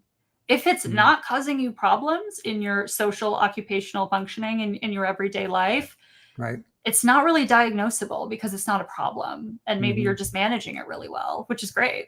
And that's kind of what we look for. But just because you have traits or symptoms or qualities doesn't mean you have a mental illness. That is, you need to go get diagnosed and have that go on your record. Right. Yeah. Functioning alcoholics. We've heard that term before. I don't know if there's a functioning. Well, but that's all right. I was going to say functioning heroin, but that's. But that's not functioning because you're probably spending all your money or stealing from your family to get your money to buy it. Like, right. But they're functional in terms of, oh, sure, they can go to work, but how are they treating people and how are they performing at work? How are they getting along with their family life? And if they're having to hide all of these things from their spouse, their kids, their extended family, whatever, if they're going around lurking in the shadows, is it really functional or is it a problem? No. Yeah. Good point. See, that's why you're on right now. All right, Lizzie, if you know how to behave when you're in crisis, could you fake that if you wanted to, even if not currently in crisis? If you know how to behave when you're in crisis, could you fake that if you wanted to? Yes and no. So this is the interesting thing about malingering. I would say, because I saw it in chat when we were watching Alice's trial. A couple of people talking about, faking it and malingering and that sort of stuff. And how do evaluators really, how do we notice that? Or how do we see that? It's actually a lot easier than you think. And I say that because in my background, I have worked predominantly on the side of people who have been successful. So you see what the reality is of how those symptoms present, right? And they're not, of course, the exact same for everyone with the same diagnosis. But once you have worked with, 100 patients, you're kind of like, okay, I can understand how a real schizophrenia is going to present. I can understand how real hallucinations are kind of look and how they're described and how the person looks when they're experiencing them. And so that has been really helpful for me in terms of when I get in there for an evaluation and someone is trying to fake something, I start to pick at that and I ask. Same thing if someone has had a crisis before, they kind of know how to fake that. They're not really going to get it right, though. And I think what we see, what at least stands out in my mind as a specific example would be sometimes people will fake seizures. Mm-hmm. This happens in prisons, this happens in jails, and they'll be talking during the seizure, saying like, oh, I think I'm having a seizure, while doing all the convulsions and stuff. But what we know is you can't talk while you're having a genuine seizure. Right. Like you're at risk for biting your tongue off if it's like a grand mal level seizure. Right. And so it's little nuances that people who fake don't know about, right? And I think another great example from this specific case is a lot of folks in chat had said, or even in the trial, the prosecutor had said, oh, well, she wasn't mumbling to herself and talking to herself or waving her knife around and this and that. Mm-hmm.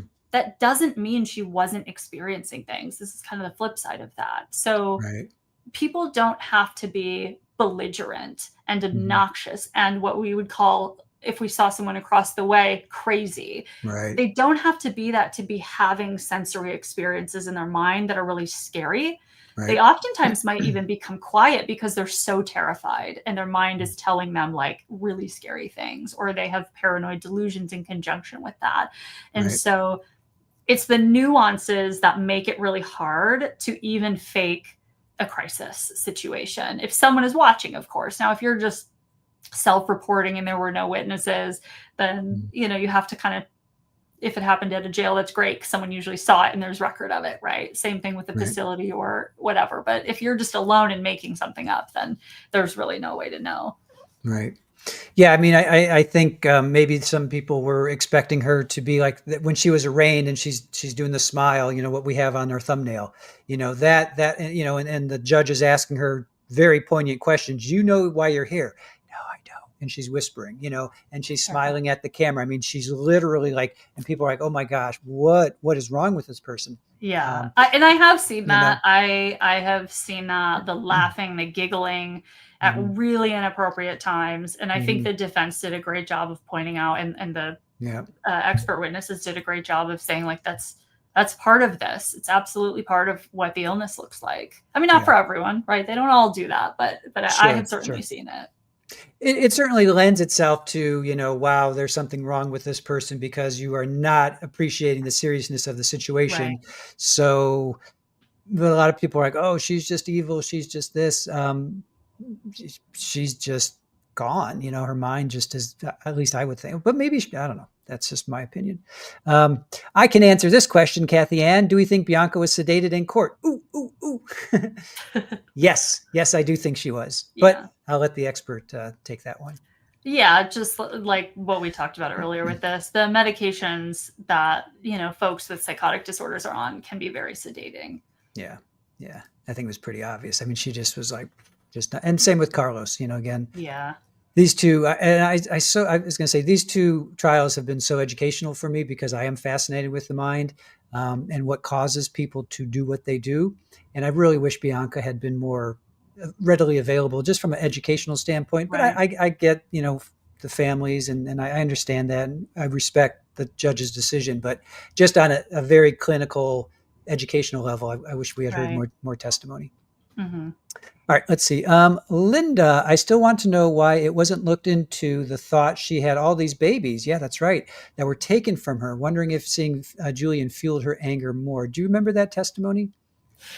Yeah, so she had told one of the evaluators that at some point in her history, she thought she had 23 children or something like that. And in kindergarten, she had one when she was in kindergarten. Yeah. And I think that's why she was kicked out of school, or maybe that's when she was in 10th grade, whatever. But yeah, one in kindergarten and then 23 over the course of her, 16 years or whatever, 17 years at that point.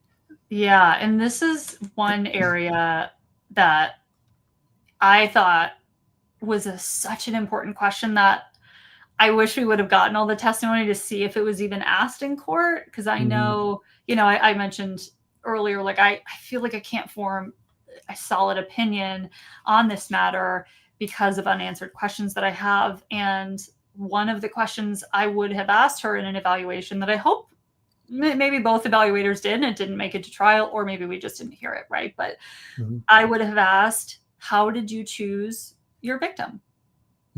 And then whatever the response is, or if there's a response at all, or even asked differently, I might have said, you on the videos, it looks like you walked by so many people. You were in 2 stores, you saw all these people. What made you choose these 2 people as victims? Because her defense expert had said, I think there was, she told her that she was hearing voices telling her that someone has to die. Okay, but that's pretty vague. So I would have said, okay, but how did you pick that someone?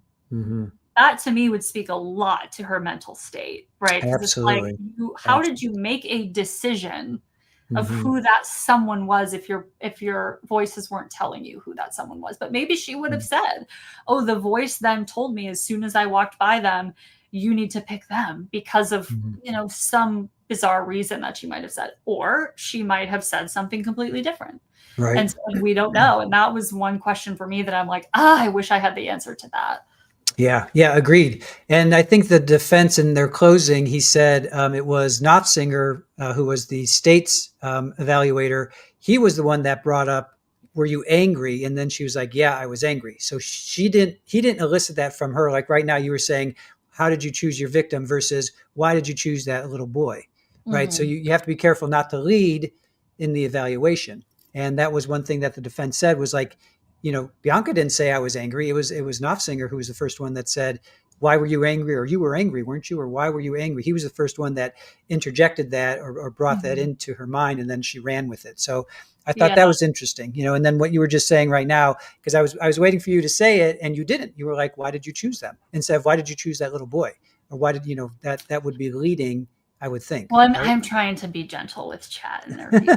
I know it's hard for people to listen to it when he's brought up, but I would have straight up asked, and I would have said, how did you choose that little boy and his mother?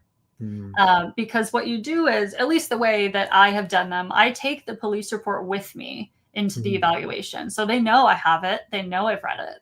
And I ask them, have you seen what you're being alleged to have done? Right. That's part of the competency evaluation as well, is what are they saying you did? And then in an insanity evaluation, it's kind of the same with respect to getting the details of start whenever you want. You can start at that time. You can start minutes before, hours before. You could even start a month before. Just tell me what was happening in your life up to and after that time. And then I sort of go back and pick everything apart from there and ask clarifying questions and stuff. And if she never offered, how she passed all of these other people and then just so happened to choose the mom and her son, I would have asked. Because I think it's really important for state of mind, especially because we saw how many people she walked by in both of those places. Right. And it was pretty obvious that they were all adults. And then literally the first child she sees, she says, so obviously there was, or maybe not obviously, but there was, I would want to know what sort of struck her in that moment. Was it because he was a child and she has this history of child-related delusions? Was it, someone in chat mentioned like a dinosaur on the shirt and she had said something about dinosaurs in her mind in the past. What was it? Or was it she just thought it would be the easiest target? Right. We don't know. This is a good question from Camilla. In Brazil, forensic psychologists use the Rorschach. I know I'm saying that wrong. Rorschach. Thank you. Rorschach test to evaluate inmates before parole. Have you ever used this test? Yes, I love the Rorschach. I use it as often as I am ethically able to when it's called for. Oh, I love it. Oh, can we take it? Can you show me a picture and I can see what it's? Can we do that now or no? Well, I can because it's no longer under copyright. The family didn't renew it of Herman Rorschach. They didn't renew the copyright. So you can actually, I hate to say this, you can find it online. Oh, okay. Please don't all go and look because it really compromises the test. And so I could show you. I have 2 sets of cards right here, but I really don't want to. All right. I want to maintain the integrity of it, even though it's not under copyright. So all right. It's like you in polls. I like to take polls. I like to take tests. Yeah. I want to always test my competency just to make sure I'm still okay. Well, Rorschach is a projective measure. So I mean, we all know it's the ink blot test, right? Is the vernacular of it. Yep. And so it's not really used in competency that I'm aware of. And it's actually, there's a lot of questions of even its like use in forensic terms, right? So like in court hearings or for court situations. So I don't use it for that, but I will use it with patients where I work when I think it's called for. And so essentially what it is to get at how the person views themselves, others in the world. Mm-hmm. Gotcha. It's really interesting. I love it. Fascinating. Green-Eyed Cat, another one of our fantastic mods, asks, I wasn't entirely sure about everything with Carlos. I had deep concerns regarding the student victim. That was Kareem. I think that may have been different. Thoughts? It was the one kid on campus that insulted him. Let me think about that for a second. So Kareem was coming home from a campus meeting, and he's riding his bike through the park, and Carlos on the stand said that it was all about shadow figures for Carlos. And Carlos said that the shadow figure was like laughing at him and maybe like doing this kind of like almost like a knife stab, but he was laughing at him. And that's why Carlos had to attack him. Same with David. It was the same thing with David. So I think that's what Green-Eyed Cat is talking about. Thoughts? It was the one kid on campus that insulted him. Yeah, I guess. Yeah, see the difference. See, that's what fascinated me with Carlos compared to Bionca was that, and you've touched upon this. Bionca didn't, or at least we didn't hear the evidence that she said, "Oh yeah, this voice was telling me if I see a little kid, I'm going to go," or it's a shadow, like with Carlos, it's a shadow monster, and these people were laughing at me and making fun of me, and the voices were saying, I have to do something about it. With Bionca, we didn't hear that. Maybe she did say that, but we didn't see that in testimony. So I was actually really glad that Carlos took the stand because it helped me understand where he was coming from, and he was able to articulate that. I was kind of hoping, well, not kind of, I was really hoping Bionca would have taken the stand too. Not only from a selfish reason of, for the ego takes the stand episode, but just to hear her perspective, like, dude, why did you do this? At least Carlos, we were able to get that answer. And I think that helped the jury. I honestly think that helped the jury. Yeah, I think it was a wise decision. She didn't. I mean, I was actually very surprised that Carlos did for this case, because of the serious mental illness component. People might think, well, how can you get up here and testify if you're seriously mentally ill? Is a thought that I had, but I do think it worked well for him. I think it really showed, just especially because we got that. It still like breaks my heart to see that video when he like had his own YouTube channel and he was like making fun videos with his friends, and you saw the vibrance and heard it in his voice. And then you see him on the stand and it's like a different person almost, but that's what these disorders do. And I would say that's not uncommon. Very sadly, it's not. Right. But for Miss Ellis, I don't know that it would have worked in her favor. I think especially because who the victim was, a very small child. I don't know if a jury would be able to, and maybe I'm just, I don't know, having my own sort of projected thoughts on this, I guess, but I just don't get a sense that it would have gone very well for her. Not that she couldn't answer questions, but I think it would have not been great on cross-examination, especially. Yeah, she would have gotten destroyed for sure. So Green-Eyed Cat. So I'm trying to remember back the very details. I don't remember him stalking him. I don't think Carlos was stalking him. I thought it was kind of random, but I could be wrong about that. I don't remember too many details of that. Yeah. All I remember is that he felt that this shadow figure was making fun of him, and he was like doing kind of this knife stabbing motion, and that's what I remember. But we'll find out in January because he's coming back up. But it's only for Kimberly, and she survived. It's only for her attack. Uncle Woke says, asks, how do you juxtapose differing opinions on psychology assessments when one expert has decades more experience over another? Who's right? That's a great question. So if somebody's doing an evaluation, has 1 year fresh out of college, another person's been doing it, as old as Woke Uncle Woke there is. Um, sorry, I had to get that in. Has been doing it for 50 years. Do you weigh the? Well, I guess it's like law enforcement. Rookie cop versus grizzled old veteran. Which do you weigh? Which do you weigh more? Yeah. So I don't know that someone. Well, for psychologists, you wouldn't ever really get to do anything fresh out of graduate school because you still aren't licensed. You have another year of hours to get. You still need, in most states, 2,000 more hours of postdoc and then pass at a minimum the national exam, the EPPP, and then if your state has a state-specific like laws or ethics exam, you have to pass that as well before you get your license.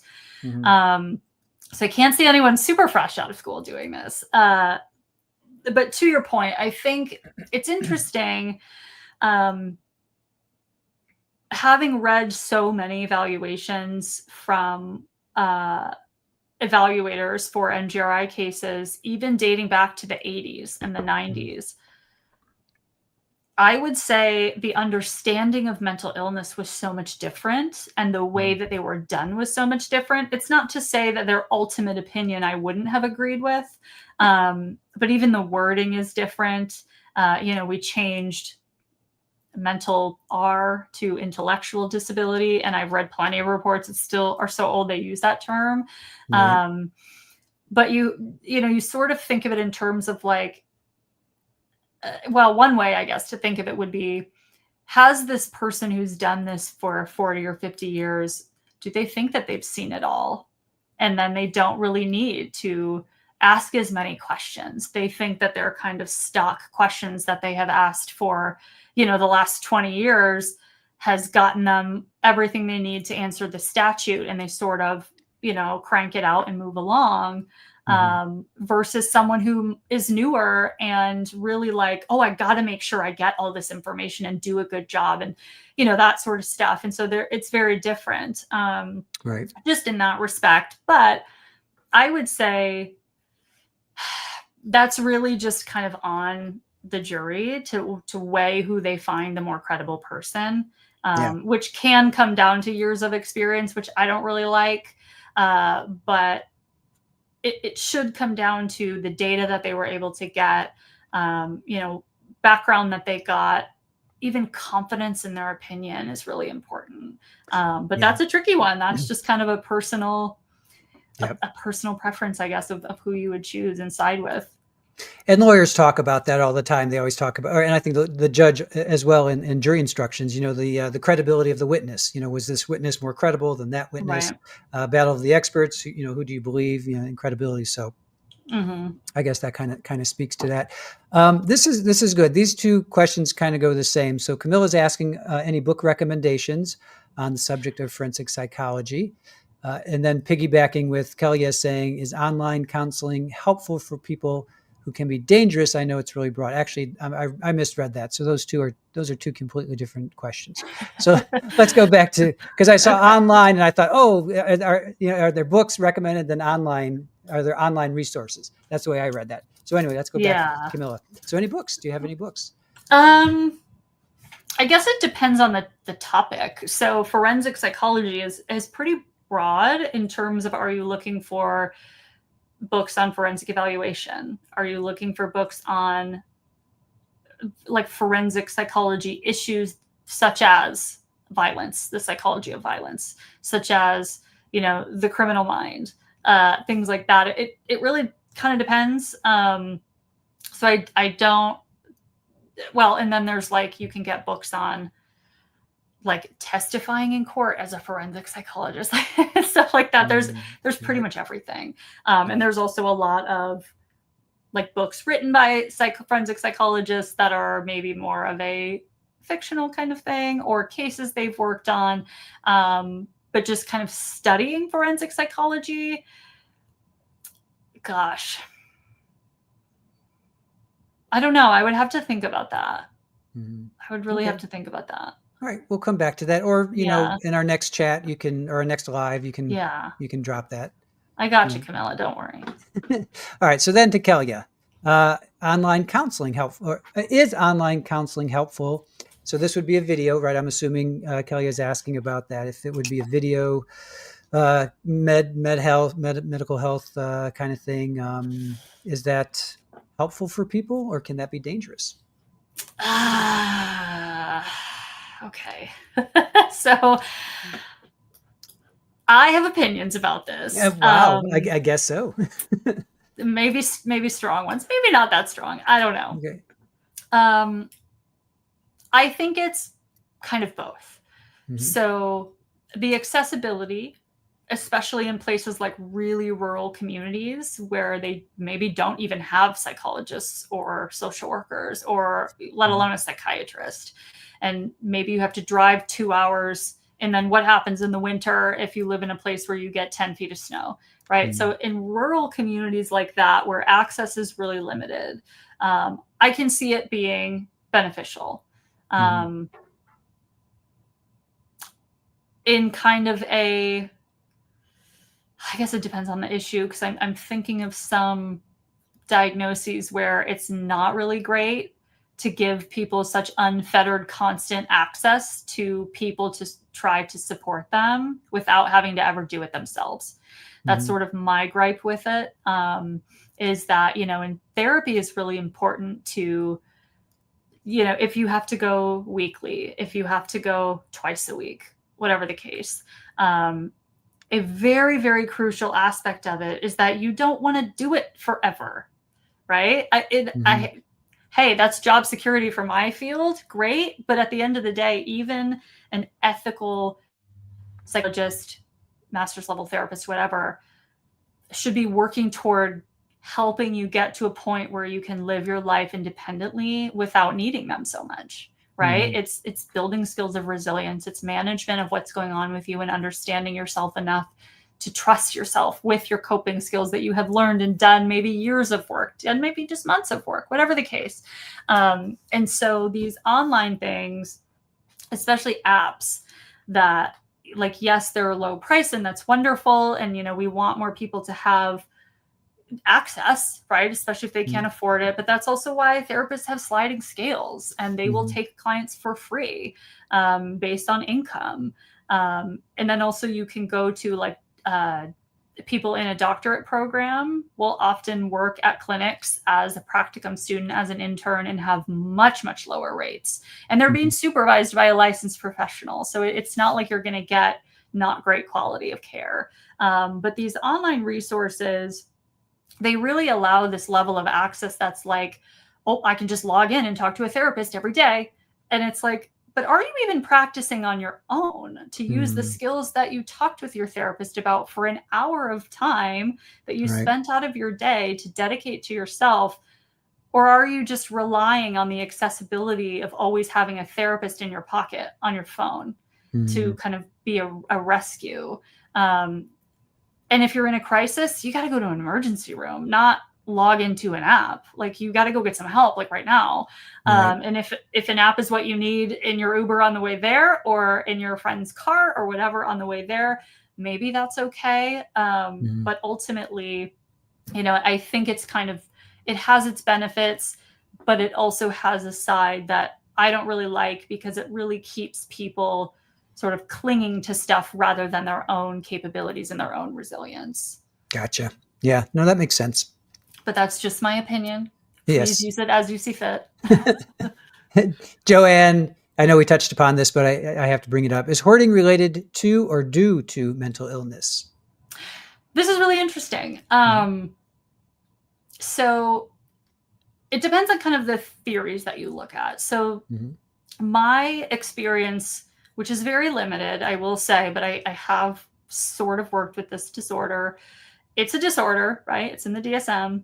I think at one point, maybe in DSM-4 or DSM-3 or something, it was under anxiety disorders. The way that I have actually seen it, which I think is a very clean not a great word to use, but it's what I'm using. Mm-hmm. It's a clean way to sort of explain how I have seen it happen. This person's history was such that they moved around so much as a kid and were never allowed to bring anything. Okay. And then they were homeless as an adult. Mm-hmm. And that's when the hoarding started, was find everything they can, get attached to it. This is my stuff. I've never been able to own. I can't own now, but I found it. It's mine. Don't take this from me. And if you take it from them, it's an episode. But then once you realize why they're keeping all of that so close to their heart, quite literally and figuratively, you understand a little bit more. That's my only, so it's sort of like a trauma thing, right? Now that's not to say that's all cases, but I would venture there's something to do with that if we really look deeper into it. But I'm certainly no expert in hoarding by any standard. I like to think that I'm not a hoarder. I like to keep things nice and clean. And when with 7 cats, I feel like our house is just constant disorder. So I've learned to also just we just got to give up at some point. You just can't keep everything in order as best as I want to. Brett, another one of our fantastic mods with a great question. With schizophrenia, which senses can be involved in a hallucinatory episode? All 5. All of them. So you can have... What about the 6th one? Oh, your third eye type of thing? I was thinking of the movie. Dead people. I was thinking of the movie, yeah. Well, that's a visual hallucination, right? Oh, yeah. So, touche. Yeah.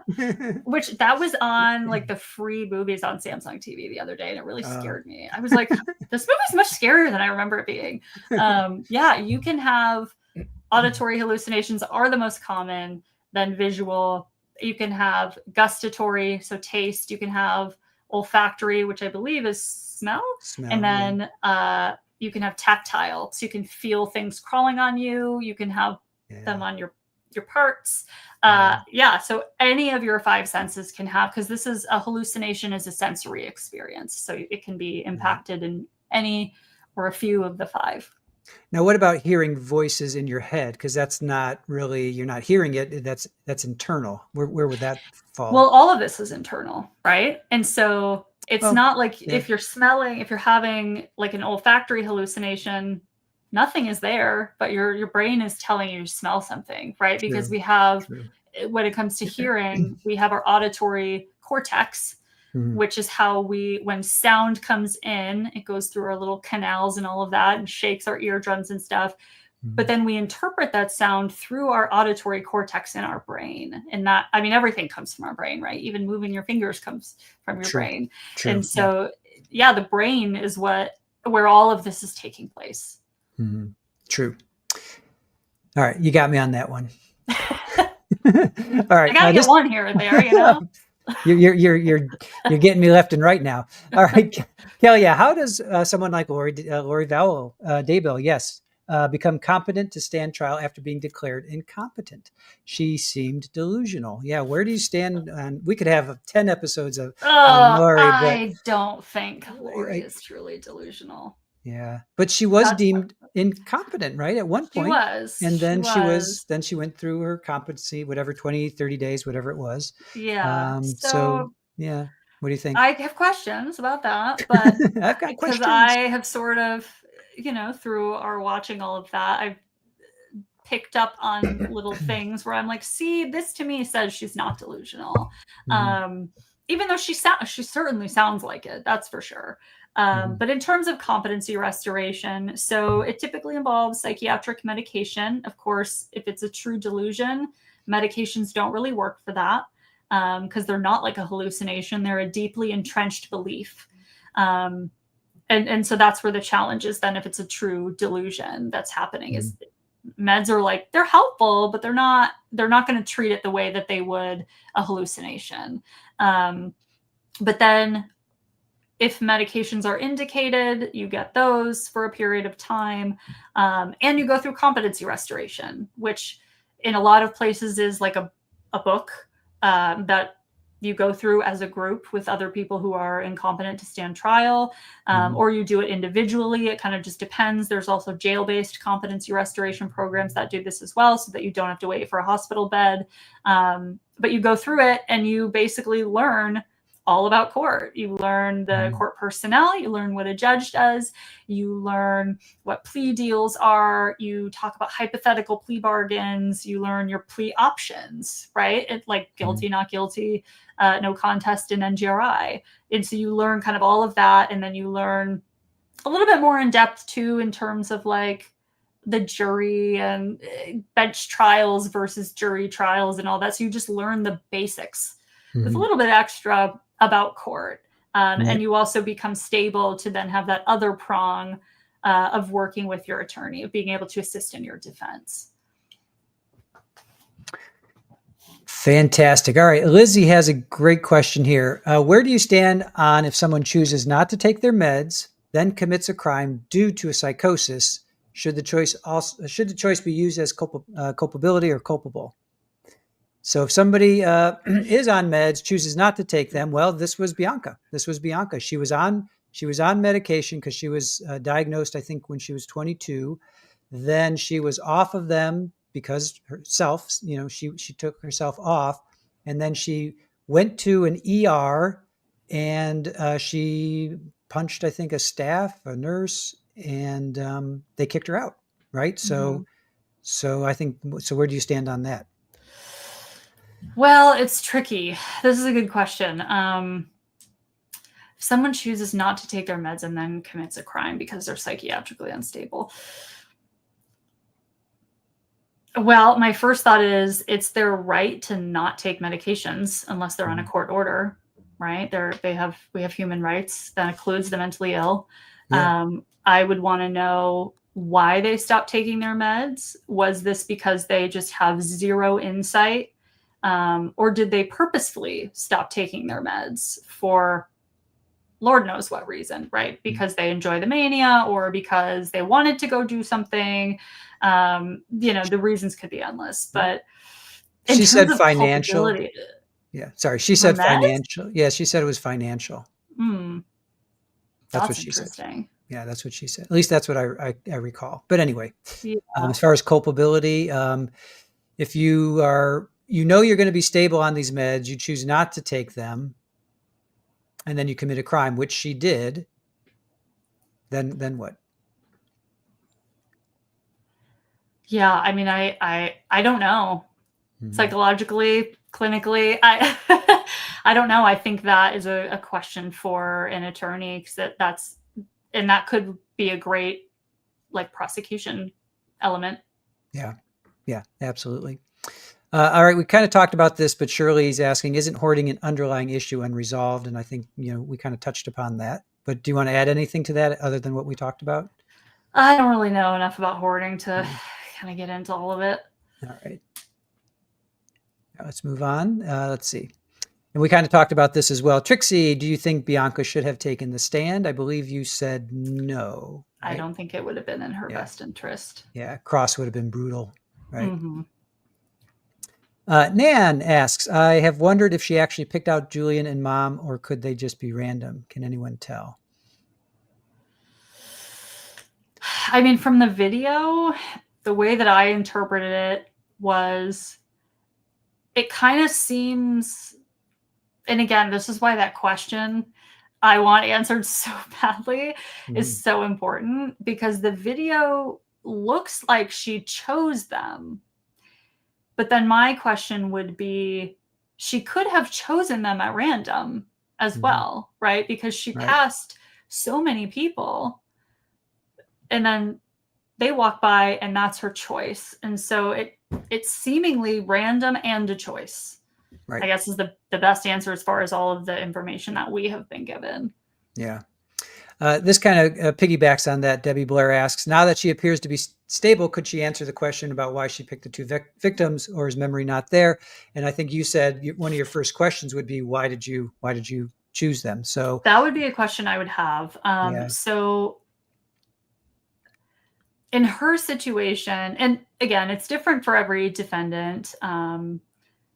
sometimes memory can absolutely be affected by a psychotic episode, if she had one, right? Because a psychotic episode, is a break from reality. And so if you are so far outside of reality that you can't, then prong two, appreciate the wrongfulness of your actions, you just kind of have to imagine how things are being encoded in your memory then. It can feel like you are watching someone else's hands attached to your own body. It can feel very similar, like I was watching my hands do this, but I was not connected to them. It was like I was watching a movie happen. And so the memory would be in that sort of context of that sort of level of dissociation. That being said, I have not, for me, and I've not done, millions of cases or anything like that, but I've not encountered someone for an NGRI evaluation or who has been successful in their NGRI that has absolutely no memory of the event that happened. And there are kind of ways you can question that a little bit and then start to, not necessarily lead them into a memory, because you don't want to do that. But there's always this question of, if they say, oh, I blacked out completely and I don't remember any of it, but then they remember everything before and everything after, that's kind of curious. And again, I think she would have a memory of it. And, whether it's credible or not kind of remains to be seen at this point. Right. Yeah. Yeah. Is it a dream? Was it a dream? Did I actually do that? Right. Do you get that a lot? People saying, did I dream it? I wasn't sure if it was real. I've never gotten a dream sort of like nothing ever really likened to a dream. I have had, nothing. No one has ever mentioned that to me. Or like with us, or with me at least, sometimes my dreams are so vivid. I'm like, wow, when I wake up, I'm like, did that? And it'll take like a couple of days. I'm like, did that happen, or was that a dream? That kind of thing. So I'm just wondering if you've ever run across that with somebody who said, I wasn't there, or I was there, but was I dreaming? So you've never heard that? I've not encountered anyone interpreting it as maybe it could have been a dream, but that's not to say it's not possible. Or a nightmare, a nightmare. Right. What about hypnosis? Where do you stand with hypnotizing people? I don't do it. Yeah. People still do it. It requires, extra education and I think an extra sort of credential. Did you study it? Was it in school at all? That's just not even. That's outside. It was talked about like a tiny bit in like the kind of early years when you're getting all of like Psych 101 stuff and it's all like fun and interesting and let's hypnotize each other. And but then when you get further along and you're like, oh, this is the reality of what it's actually like. Gotcha. You stop kind of getting that. But I mean, I have worked with practitioners that do it, and bless them. I wouldn't, because that's not my bag. But it's still done. Yeah. Interesting. I've never been hypnotized. I've never been with somebody who has been hypnotized. It's fascinating that somebody could be hypnotized. Right.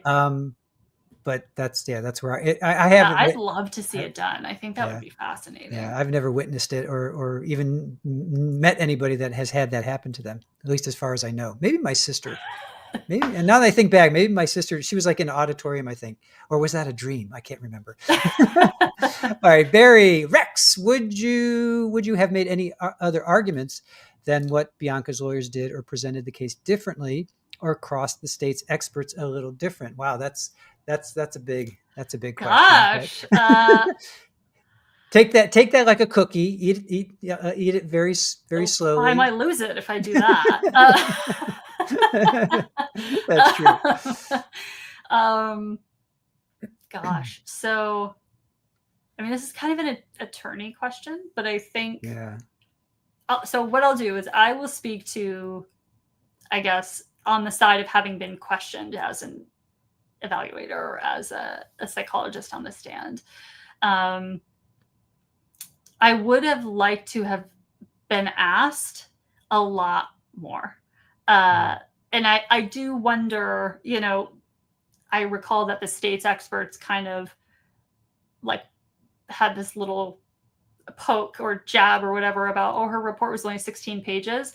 Yeah. Maybe that's why they didn't ask more questions. I was very surprised that, and again, we didn't get all of it, so I don't know how much they really asked. I was only able to find the first 30 minutes, and then it stopped right before she was about to give her actual opinion.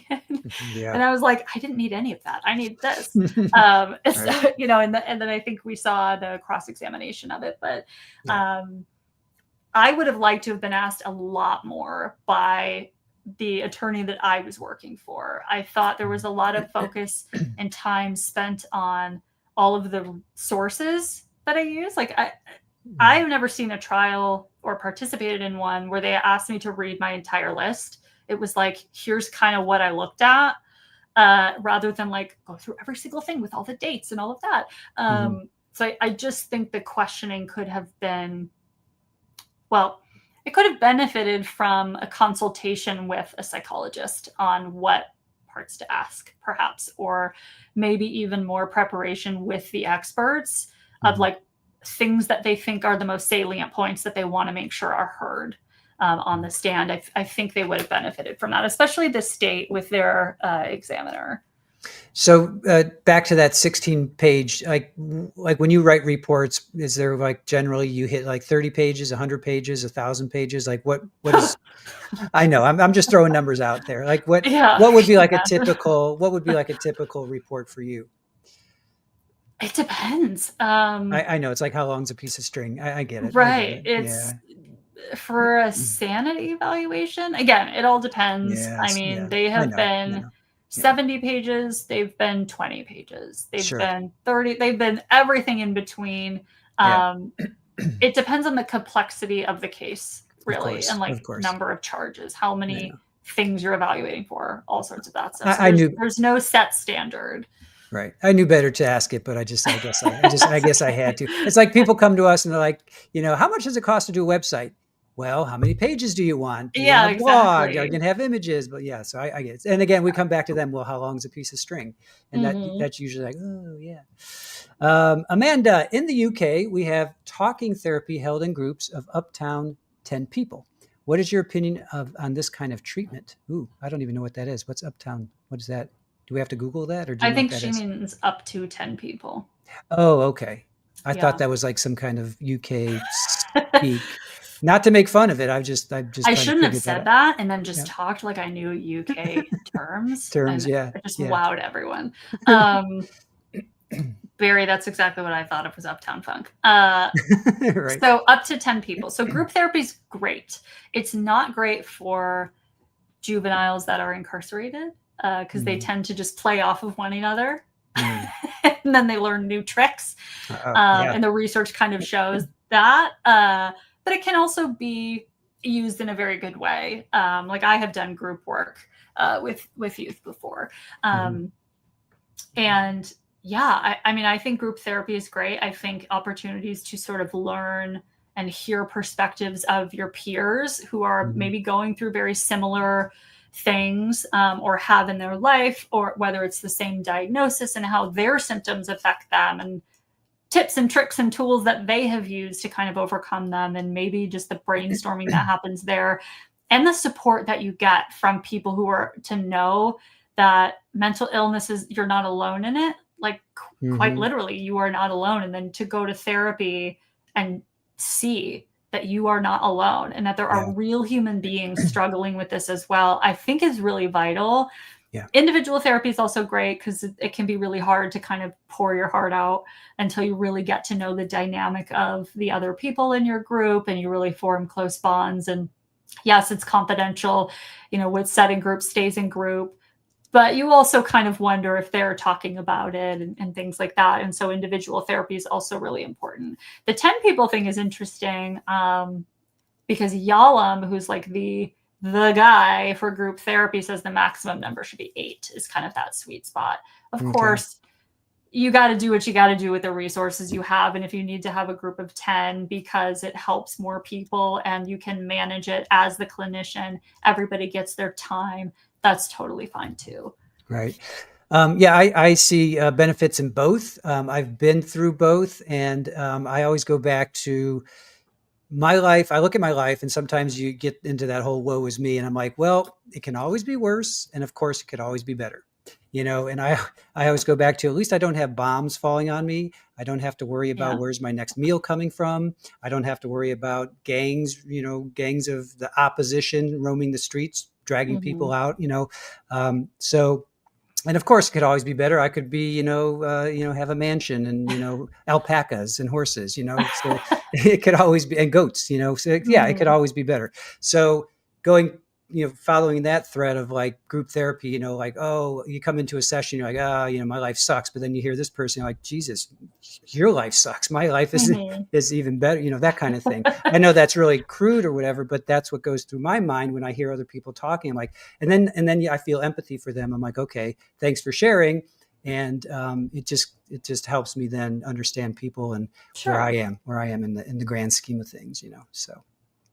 But then there's also that absolute benefit of one-on-one, just talking to somebody and not having, 10 other, you said the sweet spot is 8, not having, 7 other people hog the conversation when you're like, no, I want to talk about me, that kind of thing. So, all right. Cause that could be a problem too. We've seen shows and documentaries where it's like, stop hogging the conversation. It's not always about you.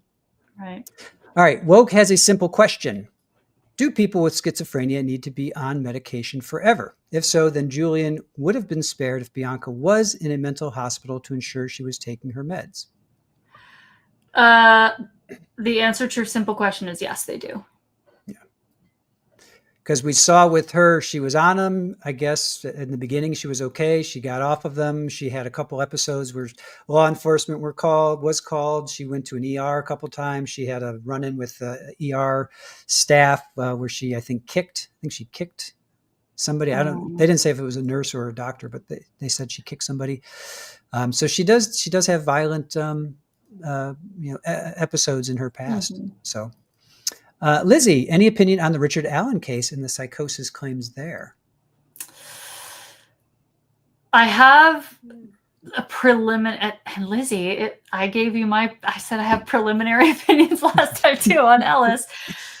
That again, I can't share because I would need a lot more information. I didn't follow that case very closely at all. But just what I have heard, I have early opinions on that, but I will reserve the right to do more research and let you know at a later date when I find those books for Camilla. Fair. All right. Then Lizzie, how about this one? Opinion on EMDR, not sure if that's the right letter, is the therapy to do with eye movement. Yeah, eye movement, desensitization, something. Yeah, I think it's great for trauma. That's, I think, typically what it's used for, and it has really great success. It's really intense and emotional, but it is worth it, is what I have heard. And I would, yeah. Please educate me. Enlighten me. I've never heard of this. What is it? I don't know, I'm not trained in it. It requires a lot of extra training. Like you have to go through a lot. So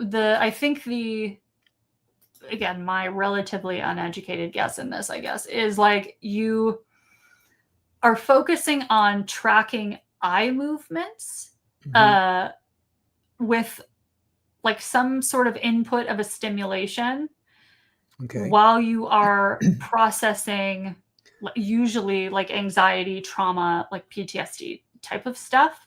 But I don't know. I've not seen it done. I have had patients do it, and they like loved it.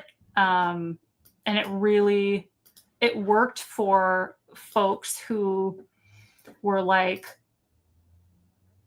were sort of labeled in a way that was like, oh, they just are never going to make any progress in this area because of X, Y, and Z kind of a thing.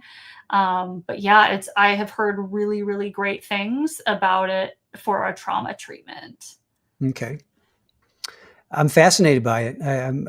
We had a really good friend that we're still friends with, is an eye doctor, and he he says wearing glasses destroys your eyes, and even though he wears glasses, but he gave us all these different exercises for your eyes, and it's just building up your eye muscles. Whereas I feel like my eyes are deteriorating because I've been sitting in front of a computer for Right. for too many years. I wish to remember. But yeah, it's interesting because obviously your eyes are muscles as well, or there are muscles that are with our eyes.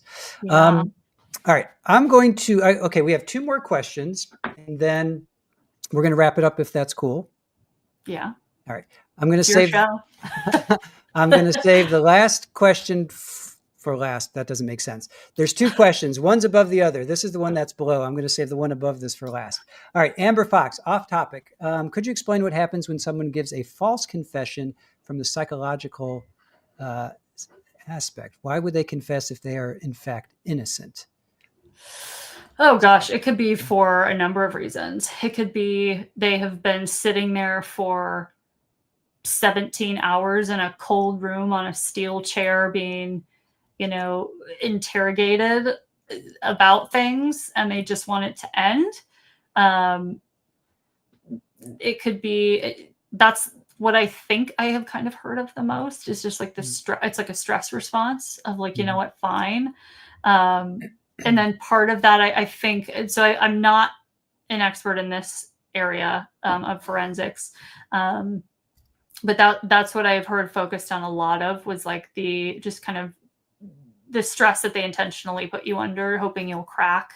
Right. And then an innocent person might do just that, just to get it over with and get the heck out of that room. And then you have to think of, I guess, like people who might be more suggestible, like, oh my God, did I really do that? After they've been hearing for hours and hours and hours that they did. It could be a lot of reasons psychologically. The brain is very interesting, and our psyche kind of does what it wants sometimes, and you're just like, what? But right. Yeah, so I can't really answer this definitively, unfortunately. It's not my area. Yeah, now we're starting to get into interrogations of prisoners and war prisoners and all that stuff. Yeah, which again is fascinating, but we'll save that for another day. All right, last question. 13th juror, tell us your favorite case you testified in. Details of case leaving out. So that one could go for a while, but I figured that's a good one to end on. But tell us about your favorite case. I don't think it can go for a while because I can't really talk about that stuff. Okay. Even like leaving out names and stuff, there are, just because of the nature of the cases, it might be something that's easily looked up on Google just with even minor details. Okay. And so, yeah, for protection of my license, as well as the people who got evaluated that sure. Can you tell us why that jumps to mind? Can you tell us at least why? Like why does that case, like you immediately thought of the case, why did that jump to the front versus? Oh, I was just speaking generally. Okay. But and it was just kind of an example of like the cases and the offenses that I have encountered with evaluations or even with patients. I don't know that a lot of people could really even believe or wrap their mind around. And so it's more than one in that regard. There's quite a few. It wasn't just really one that I was thinking of. Yeah. Okay. I gotcha. Is there one that sticks with you more than others? Like as you're looking back, like you're like, oh, wow, that one really affected me on a deeper level, or do they all?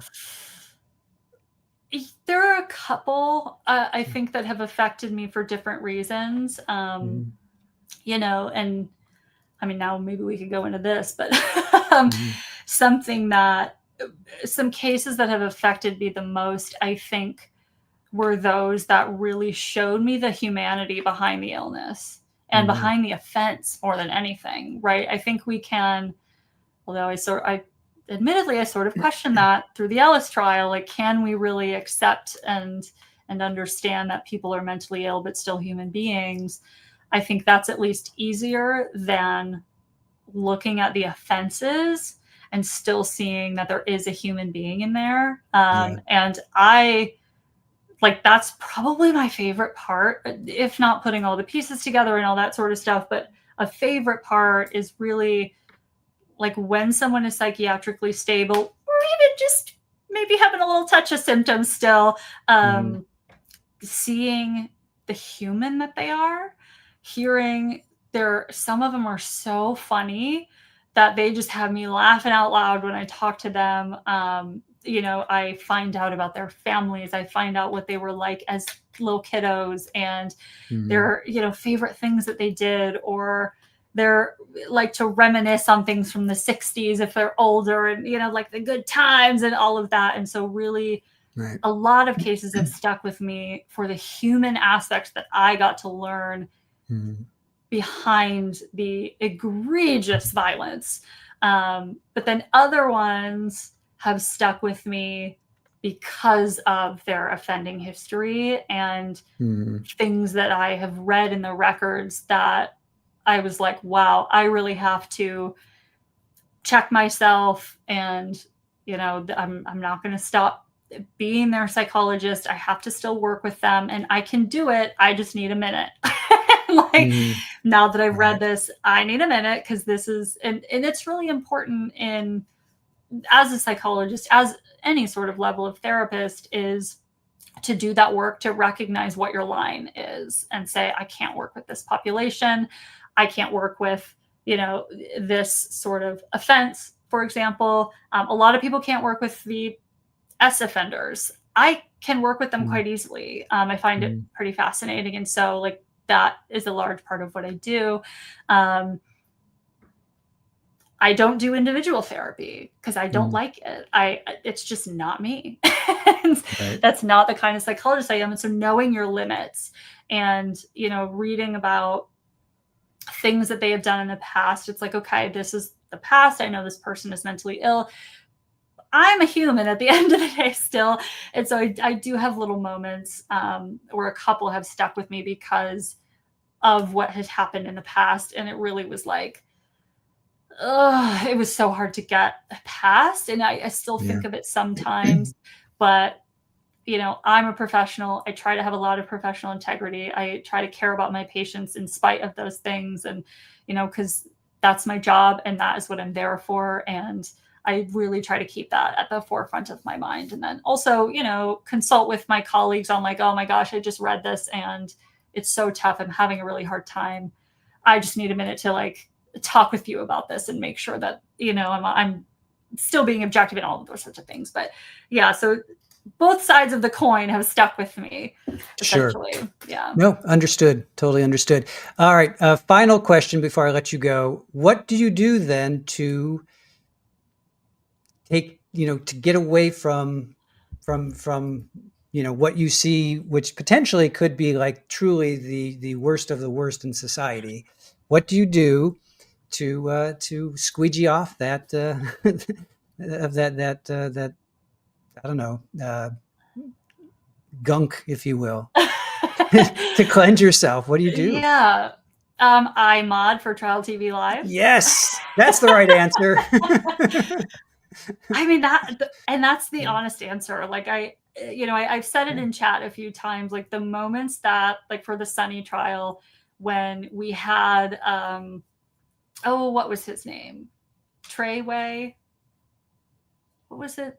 He was Trey, like related to one of the defendants. I know who you mean. Trey's definitely something. Trey, like when we had him in there, and like chat really rallied around like seeing the defense as people, and it was just like so beautiful.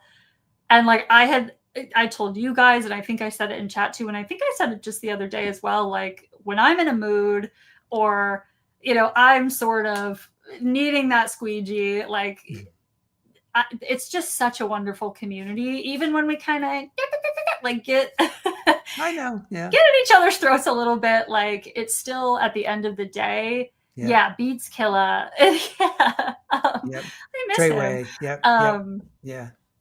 It's like those moments that are so special and unique. I would say especially to like the YouTube online community, you really don't find that.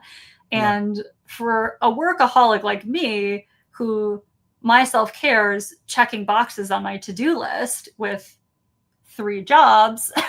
Like coming here and having this community and feeling so welcomed in it, like it is really just so wonderful. And it is a great squeegee, essentially. Right. So I really mean that's like, I come here for my getting the yuck off. I gotcha. Well, we appreciate you coming to us and becoming a mod and enlightening our community with your knowledge, with your spirit, with your energy, your light, and then also being on the show tonight and giving us some great insight. So yeah. I appreciate it. And as Allie B says, we are one big dysfunctional family. We're like the in-laws at Thanksgiving. Right. All right. I will let you go. Do you want to say one last thing, and then I'll take you off stage, and then I'll close up the show?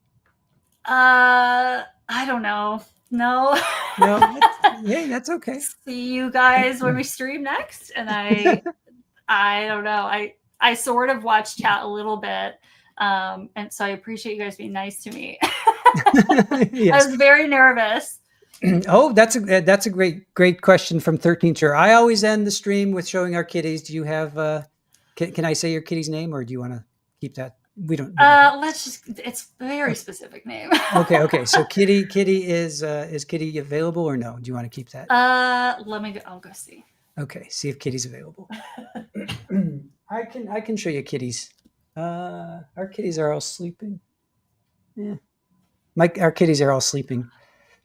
Yeah, she's in her sun spot. And okay. I already got bit once this week, so I really don't want to. I don't want to risk that again. Understood. Yeah. Excuse me. All right. Well, thank you again so much for joining us. And thank you for having me and letting me chat away.